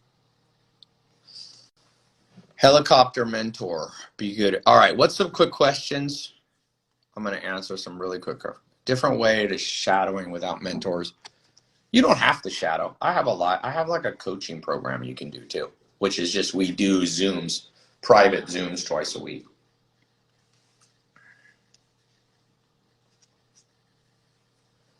When am I coming back to London? It's a great question. That is a great question. I have not decided. Upload a podcast. Yeah, I haven't been uploading stuff just because I'm like kind of busy these days. I have a lot of brands. Abstraction, somebody says. What's the last step to scale? I gave it. You got to be 1 to 10 of non-hesitation. You have to be a 10 or a 9. Basically in life, you don't want to do anything that you're not a 9 or a 10. Somebody asked, how poor am I? Yeah, that's a good question. Depends who you compare me to. Compare me to Jeff Bezos, I'm very poor. There's always someone richer. It's not even important. I wouldn't even. My advice: if you ever become the richest person in the world, give half the money away. You don't want to be the richest person.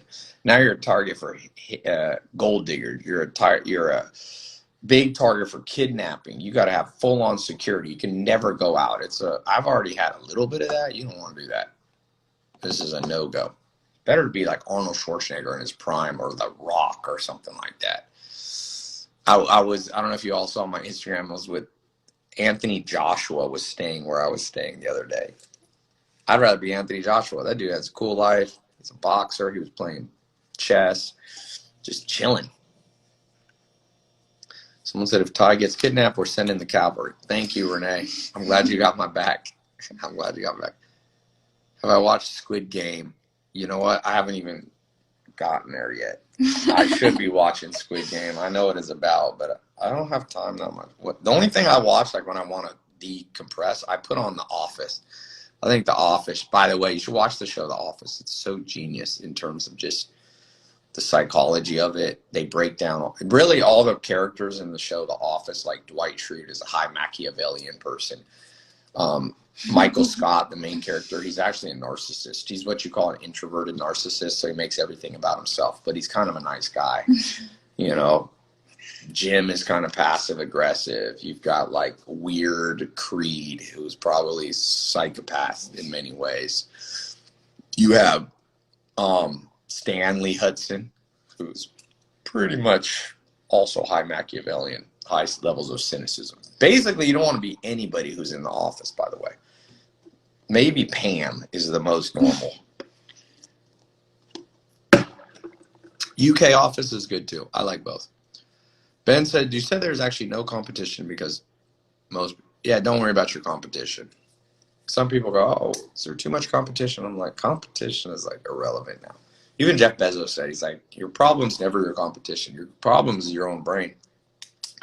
I guarantee you, everybody on this call, within your brain, if you could activate what you have enough to make $1 million. Maybe not everybody. It depends what country you live in.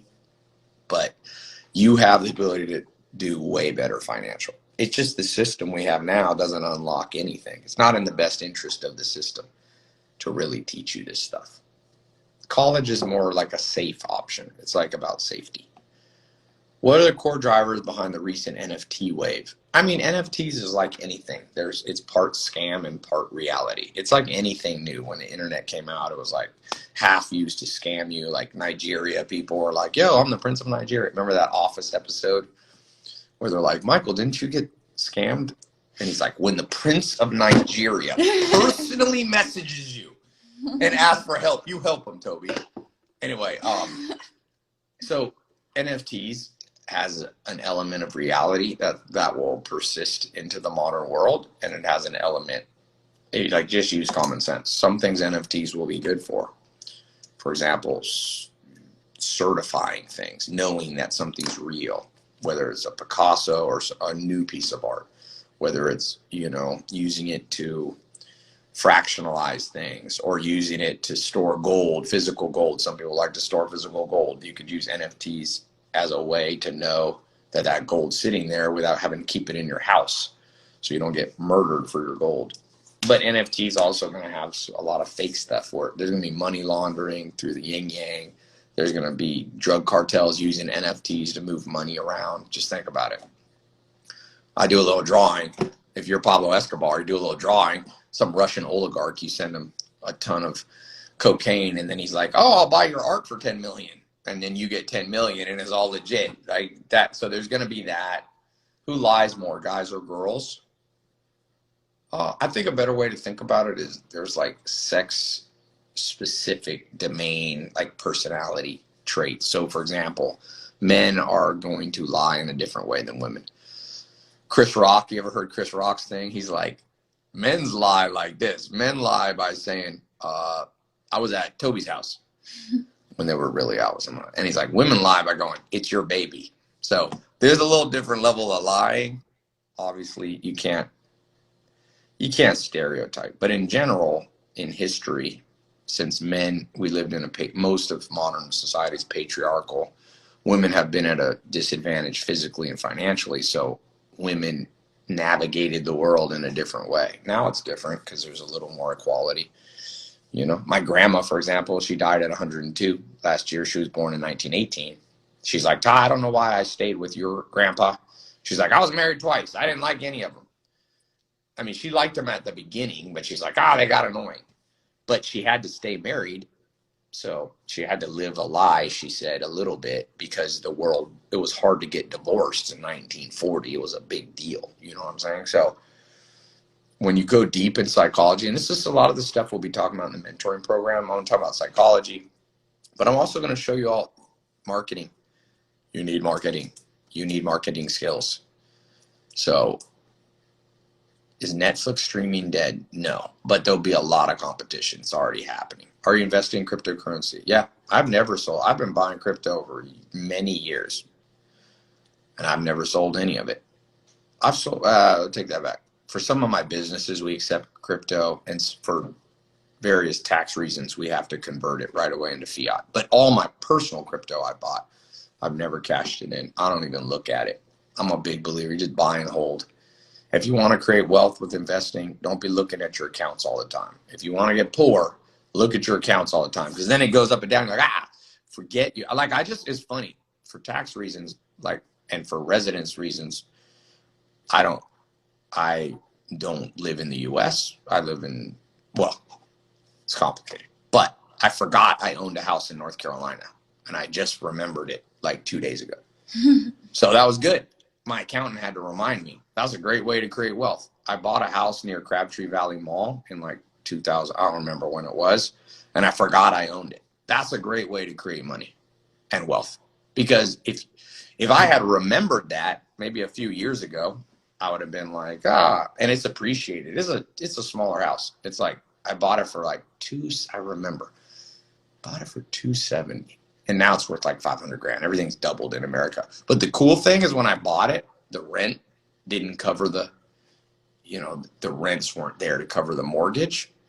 And now every year you raise the rent a little bit, just small. I'm not like a crazy landlord that tries to but you can raise it 3-4%, next thing you know, the rent pays. It's a free house that I have. It's just an asset sitting there.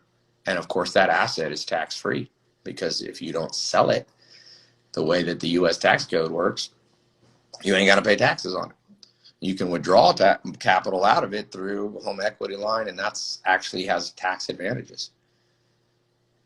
So don't be looking at your crypto too much. All right, what else? Da-da. Who's getting in the program? I haven't even had time to look. Today I have a little report of all the people getting in different programs. Lamar Halmanuti in Los Angeles, Daniel in Tel Aviv, Imran in Denpasar, Bali, Indonesia. That is a city I've never heard of. Have you ever heard of Denpasar? I have not. Who's from Denpasar? Where's all my Denpasaris? Okay, 0. Javier Powell, LA. This person. Ikoyi Oyo, Nigeria. Edmonds, Washington, Seattle. Donald Clark, New York. Natalie Amzquaya, Sherman Oaks. Justin, Fort Rucker, Alabama. Kofi, Accra Gate, Great Akron. These are just people. I get this app. It shows everybody who's bought anything of my programs today. Yunski Kim, Seoul, South Korea, not North Korea. Niranjan in Gurgaon, Haryana, India. Roy Babo, Tbilisi, Georgia. So that's cool. Jana Henslow in Tallinn, Estonia. I've been there. It's a cool place. William Moser in Chicago. Jessica in Fulham, Kent. David, LA. Pretty cool. I look through my app sometimes and I'm just like, there's a lot of cool people in here from all over the world. All right, I'm going to go. I got other stuff to do. I haven't done one of these long ones in a long time. So we'll keep the link up here.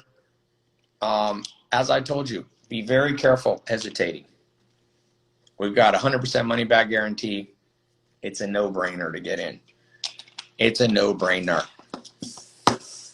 And I'll tell you, this is like I've never rolled out a mentor program like this that's kind of as well thought through as this one. This reminds me of 2016, where I told people get in, and all the people who got in are like my biggest fans now. And I get people all the time like, oh, I should have gotten in. Darcy says, how do the costs work for the mentoring levels? The $497 is just it's not an application fee, it's a deposit. So then you'll pick a calendar time. My team will call you. They'll explain the 4 levels, how much each one costs. If none of them are good for you, we press one button, we refund the $497. If it is a fit for you, then we just apply the $497 towards the amount. So it's not an actual fee. You're not paying $497 just for an application. There's no application fee. It's just deposit.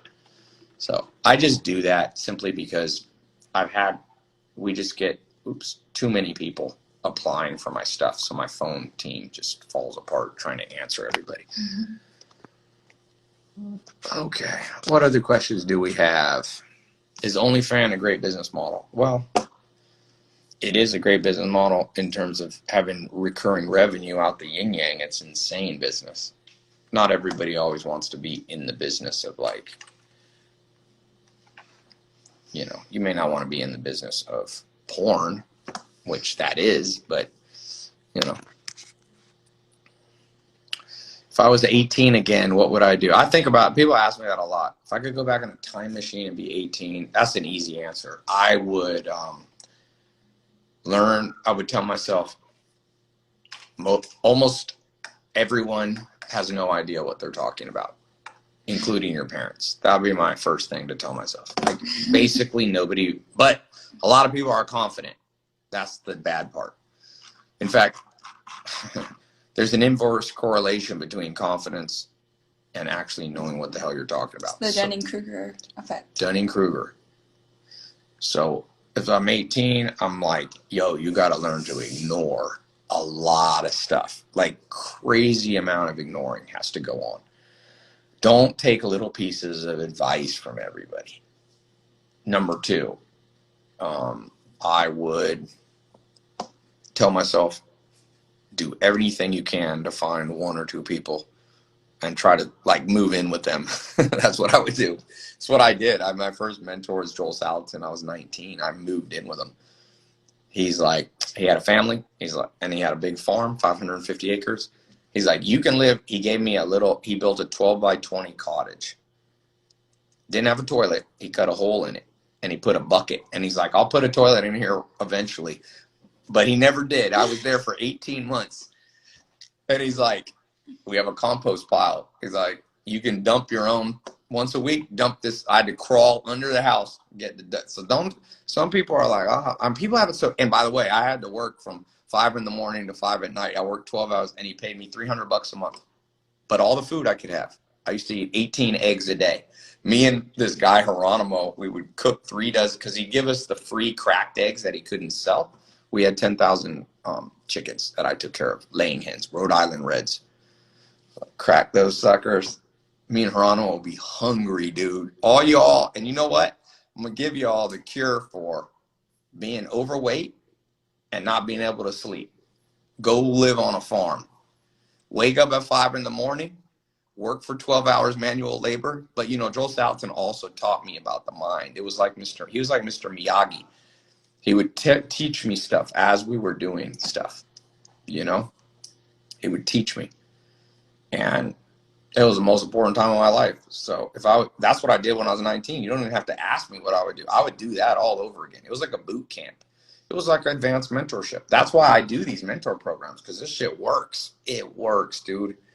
It works. It's insane that's not how school, you don't learn that much by sitting in a classroom. I mean, I think sitting in a classroom once or twice a week is good because you can step back, zoom out.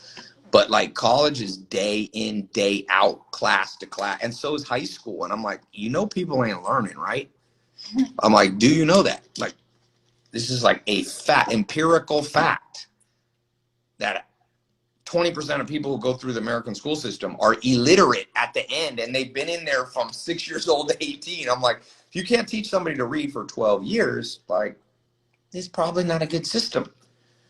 So Gustavo said, Ty, your law of 33% changed my life. Well, I'm glad it helped. But you gotta do it. And that's like all of you, you need to count your hours. Let's do this for a second. Here's something shocking. Even shocking for me. How many hours in the last 7 days were you actually around somebody who's where you want to be in 20 years? Like sitting with them. You know? Who knows? None. Be honest. Most people are going to have to say 0. Chitesh is 20 minutes. 0. And I'm talking like not a book, but like either in person or like something like this where you're interacting. This counts. Like a Zoom call. 0. Kevin Novak. 0. Matthew Rumble says how to build muscle without saying skinny. Get a damn mentor. I actually I built this protocol for myself. I spent 5 years testing everything. It's called $1 Million Body. I can tell you exactly how to add muscle or lose fat. You know how I did it? I got 9 mentors. I paid them. Some of them are the best in the world. Ben Greenfield, Flex Wheeler, Dorian Yates, Tom Platts. These are like the gods of, you know, the gym. Alicia said 1 hour. I feel like reading would count, you don't think? Yeah, but that's different. Reading's not mentoring. It's important. Have I trained with John Danaher? Yeah, in Puerto Rico. Yep. And Nikki. And Nick Rodriguez, Nikki Rod. Yeah, books are important, but they don't count in the law of 33%, unfortunately. But that's a whole nother conversation. I mean, humans learn by absorption. That's the problem. When I was with my first mentor, Joel Salatin, or even my mentors now, like I have an M&A lawyer. I told you he did Carl Icahn's lawyers for years. I watch his body language. I was in Boston with him. We were meeting with one of the biggest asset managers. They want to invest in one of my companies. I have a term sheet from him. And I was with this lawyer, and I was watching his body language, how he interacts. He's like 65, 70 years old. You know, these people are way ahead of us. The girl behind you looks like Ivana Alawi from Philippines. Google who Ivana Alawi is. So if you have an in-person mentor, if you can do what I did, do it, or else jump in the program that I have. That's the best. Who's Ivana Alawi?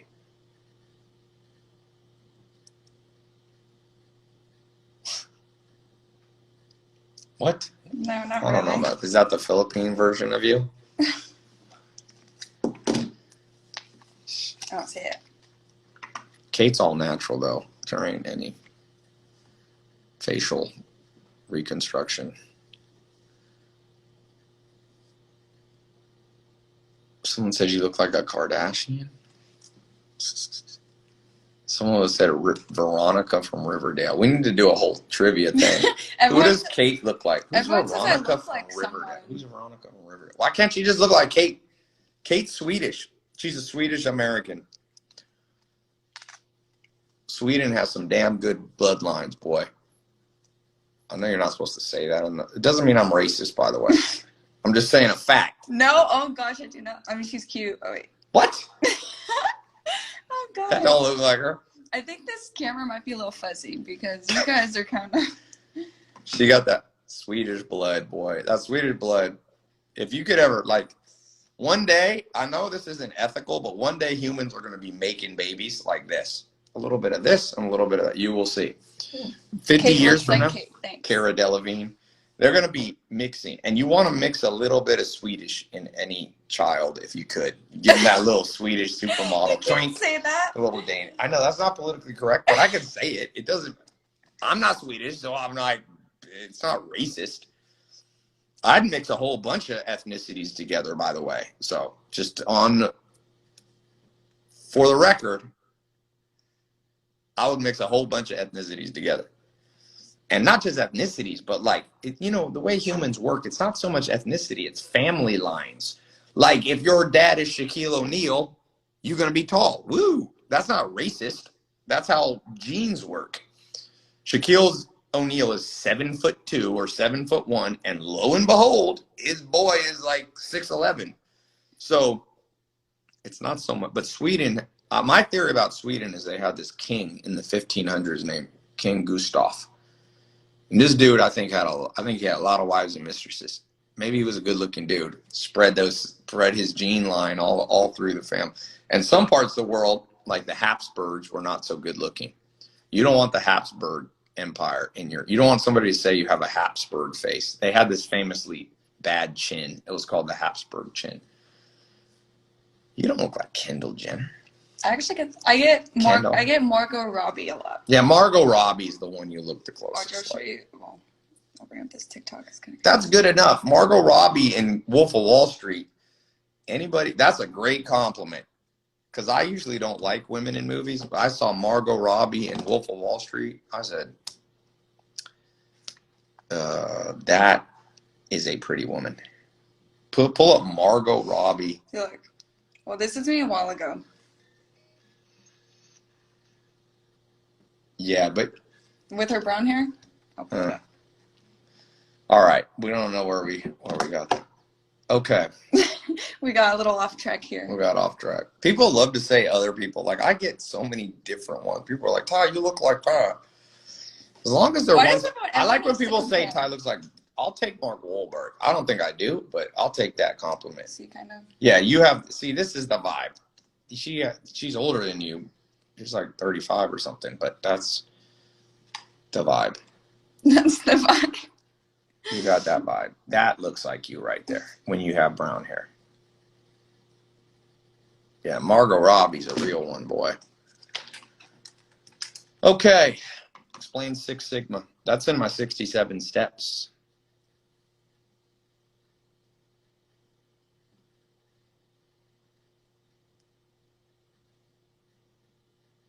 Someone says, Ty, you look like no one I've ever seen before. Women is easier because hair and makeup. Yeah, I guess I could do my hair like in a certain, like, if I put my hair up, guys say I look like a samurai. I like that. I like samurai. Samurai is a damn good one. I'm going to start telling people in business deals, I'm like, you better take this fucking deal. I'm going to chop your head off. I'm going to wear it like that. I'm gonna get this. I'm going to go like this. I'm going to Remember, you're going to sit on the... If I go to Manhattan with a big sword in my back, I feel like you're not going to get it through security. By the way, I'd like to check. Do you have a Vax card? I'll be like, I have something even better. I have a damn samurai sword. That's not, Now we're just talking about whatever. How do you navigate getting conflicting advice from mentors? Most actual good mentors don't conflict that much. Yeah, sometimes people say I look like Clark Kent because I take my glasses off. So I think that's a big one, is that usually really good mentors, it's a good sign somebody's not a good mentor when they conflict. Geniuses do argue, but not as much as you think. That's another myth from like the movies, that geniuses argue. They like, if Albert Einstein met Stephen Hawking, they wouldn't have argued for 7 hours. Some geniuses argued, like Carl Jung argued somewhat with Freud, but that was later. They were friends for like a decade. But they're intelligent and their awareness is increased, so they don't feel the need to argue. Yeah, but I just think geniuses see the world the same. Geniuses see the world the same. Most people are seeing the world through shady, cloudy glasses, and that's what the definition of genius is. I mean, Michael Jordan and LeBron James see basketball very similar, and Messi and Ronaldo and Pele and Maradona see the world very similar, So, favorite movie. 12 Foundations, 67 Steps, or 300 Frameworks.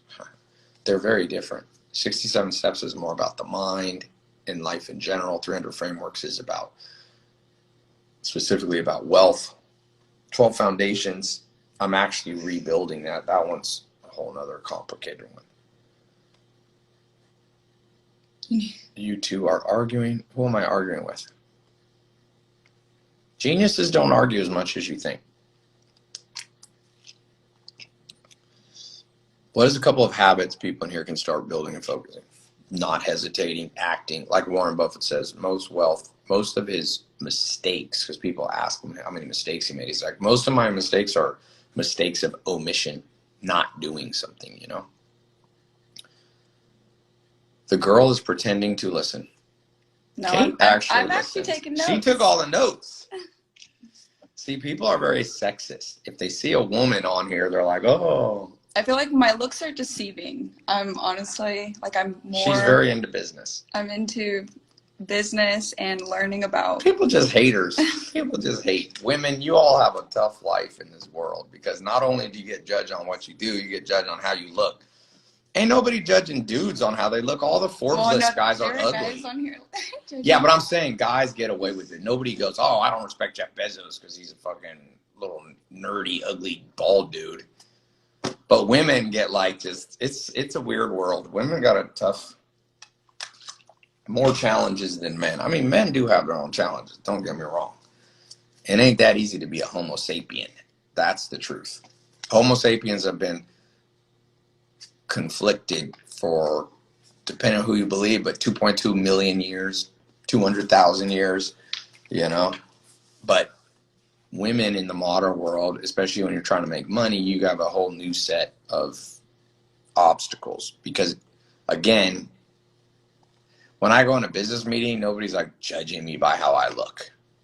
It's just not the way that the game goes for men. Women are like, if like you're on here like, oh, she's a gold digger or something like that. I'm like, I ain't giving you no money. I'm gonna make her pay me. I'm like, she's like, I want to go in the mentor program. I'm like, pay me. Pay me. Kate is depressed. Quite the opposite. Kate has been around with you for like 5 years. We've known each other for 5 years, I think. But almost we've been been around each other than not around each other. You know how the game goes of life. Is that Rosie O'Donnell? Yeah, Rosie O'Donnell's doing all right. Ty, if you could switch bodies with somebody, who would it be? Prime Arnold Schwarzenegger or something like, or Sylvester Stallone, or Oh, I think it would be better to be famous in the 70s. It ain't fun to be. You don't want to be famous now. Now you're like, it's just boring. Who else would I want to be? People ask if I'd want to be Hugh Hefner. I don't know about Hugh Hefner. I feel like Arnold Schwarzenegger had all the benefits without the downsides. I would like to be, I mean, sometimes I'm like, I would like to be Albert Einstein, but I feel like you're very lonely. You know, Albert Einstein said that the most rare thing on earth is a happy genius. So I think that Chuck Norris's son, I think it would have been cool to be like, I don't know, somebody. I like the early 1900s. I like to be like Charlie Chaplin. Actually had kind of a cool life.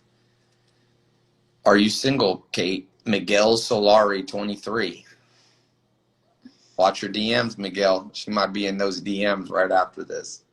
What's life advice for a 23-year-old? Ignore almost everybody. That is my greatest piece of advice. For the odds of you knowing somebody who knows anything is very low. That's the unfortunate thing. Just like the math in this world, just like there's 8 billion people almost. Not even 1/100th of 1% know anything, really. And so what's the odds you even meet them? That's why I said, seek and you will find. Ask and you will receive. Knock and the door will be opened unto you. That's an old Bible verse. And there's a lot of truth to that, no matter whether you're an atheist or not. Are you asking? Are you seeking? Are you knocking on doors? And a lot of people here, that's what I was saying. Like, that's the way to wealth. That's the way to everything. That's the way to, if you don't like your body, are you knocking at the door of smart people? Are you asking smart people? Are you seeking answers? Do you get in your car and go drive people places, you know? Are all genius men gay? No, but some are. It's like musicians. There used to be a saying, there's only 3 types of piano players in the world. This is not my saying. There's 3 types, they said. Gay piano players, Jewish piano players, and bad piano players. That's what they used to say. It's kind of an outdated thing. But a lot of the great piano players were gay, or musicians were gay, or Jewish. Tchaikovsky was probably gay. He was poisoned, they think, by the Russian oligarchs because he was gay. But, well, I mean, talk about a great musician. Tchaikovsky was just like some of the most sublime music.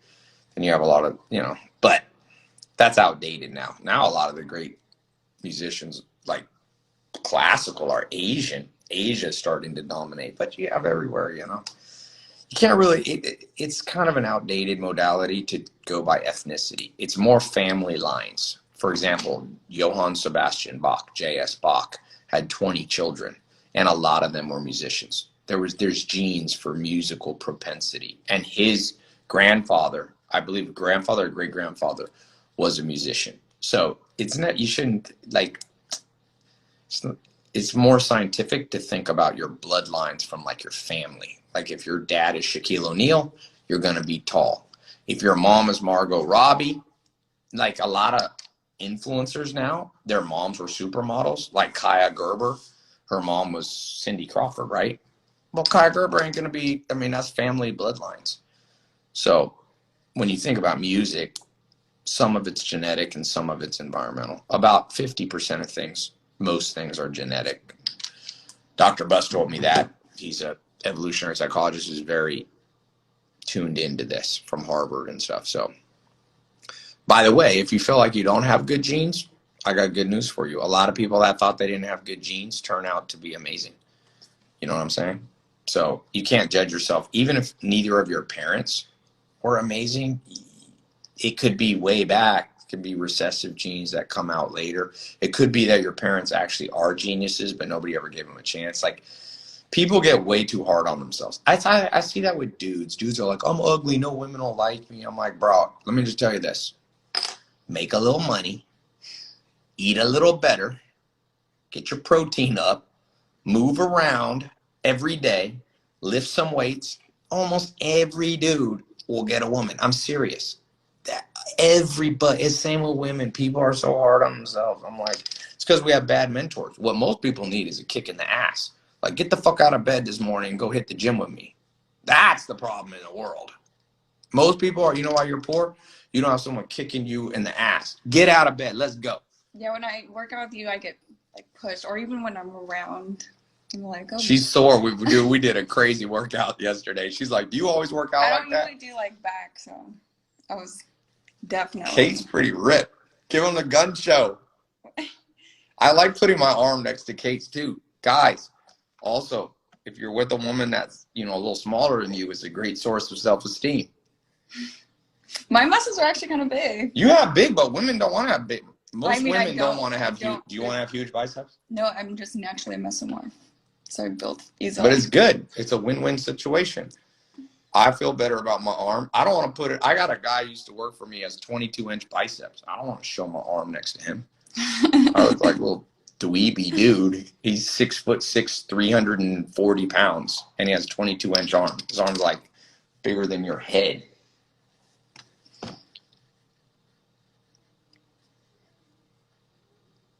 All right. If you go to the gym twice a day, do you get 2 women? Maybe. Mubarak the Bloodthirsty in the 1300s had 800 sons and 800 daughters. It's not all looks too. Exactly. I feel like humor is a big contribution. Humans like people that are going places. That's what you need. You got to go places. No, women lose respect for men that ain't going anywhere. And that's more important than how you look. So you have to really think like, am I going places? You don't even have to be there yet. That's the cool thing. And I think it's the same thing with men. Most men don't want a woman that's a loser either.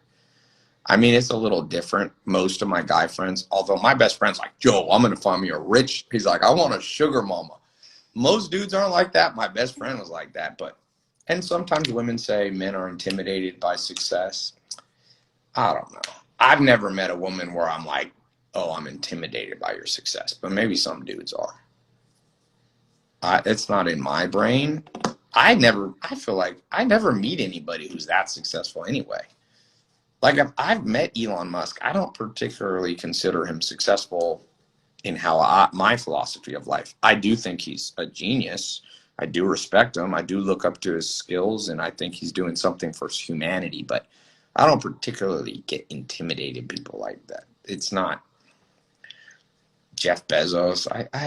Like I said, I have my own weird set of people. I like Geronimo, the Apache. I just read his book. He wrote a biography in 1905. This dude was a badass. You think people are badass. This guy killed like 600 people in hand-to-hand combat. Not that I want to kill people in hand-to-hand combat, but you got to admit, it's a pretty baller thing. You know how dudes in prison get like, my dad was in prison for years. You get a little teardrop.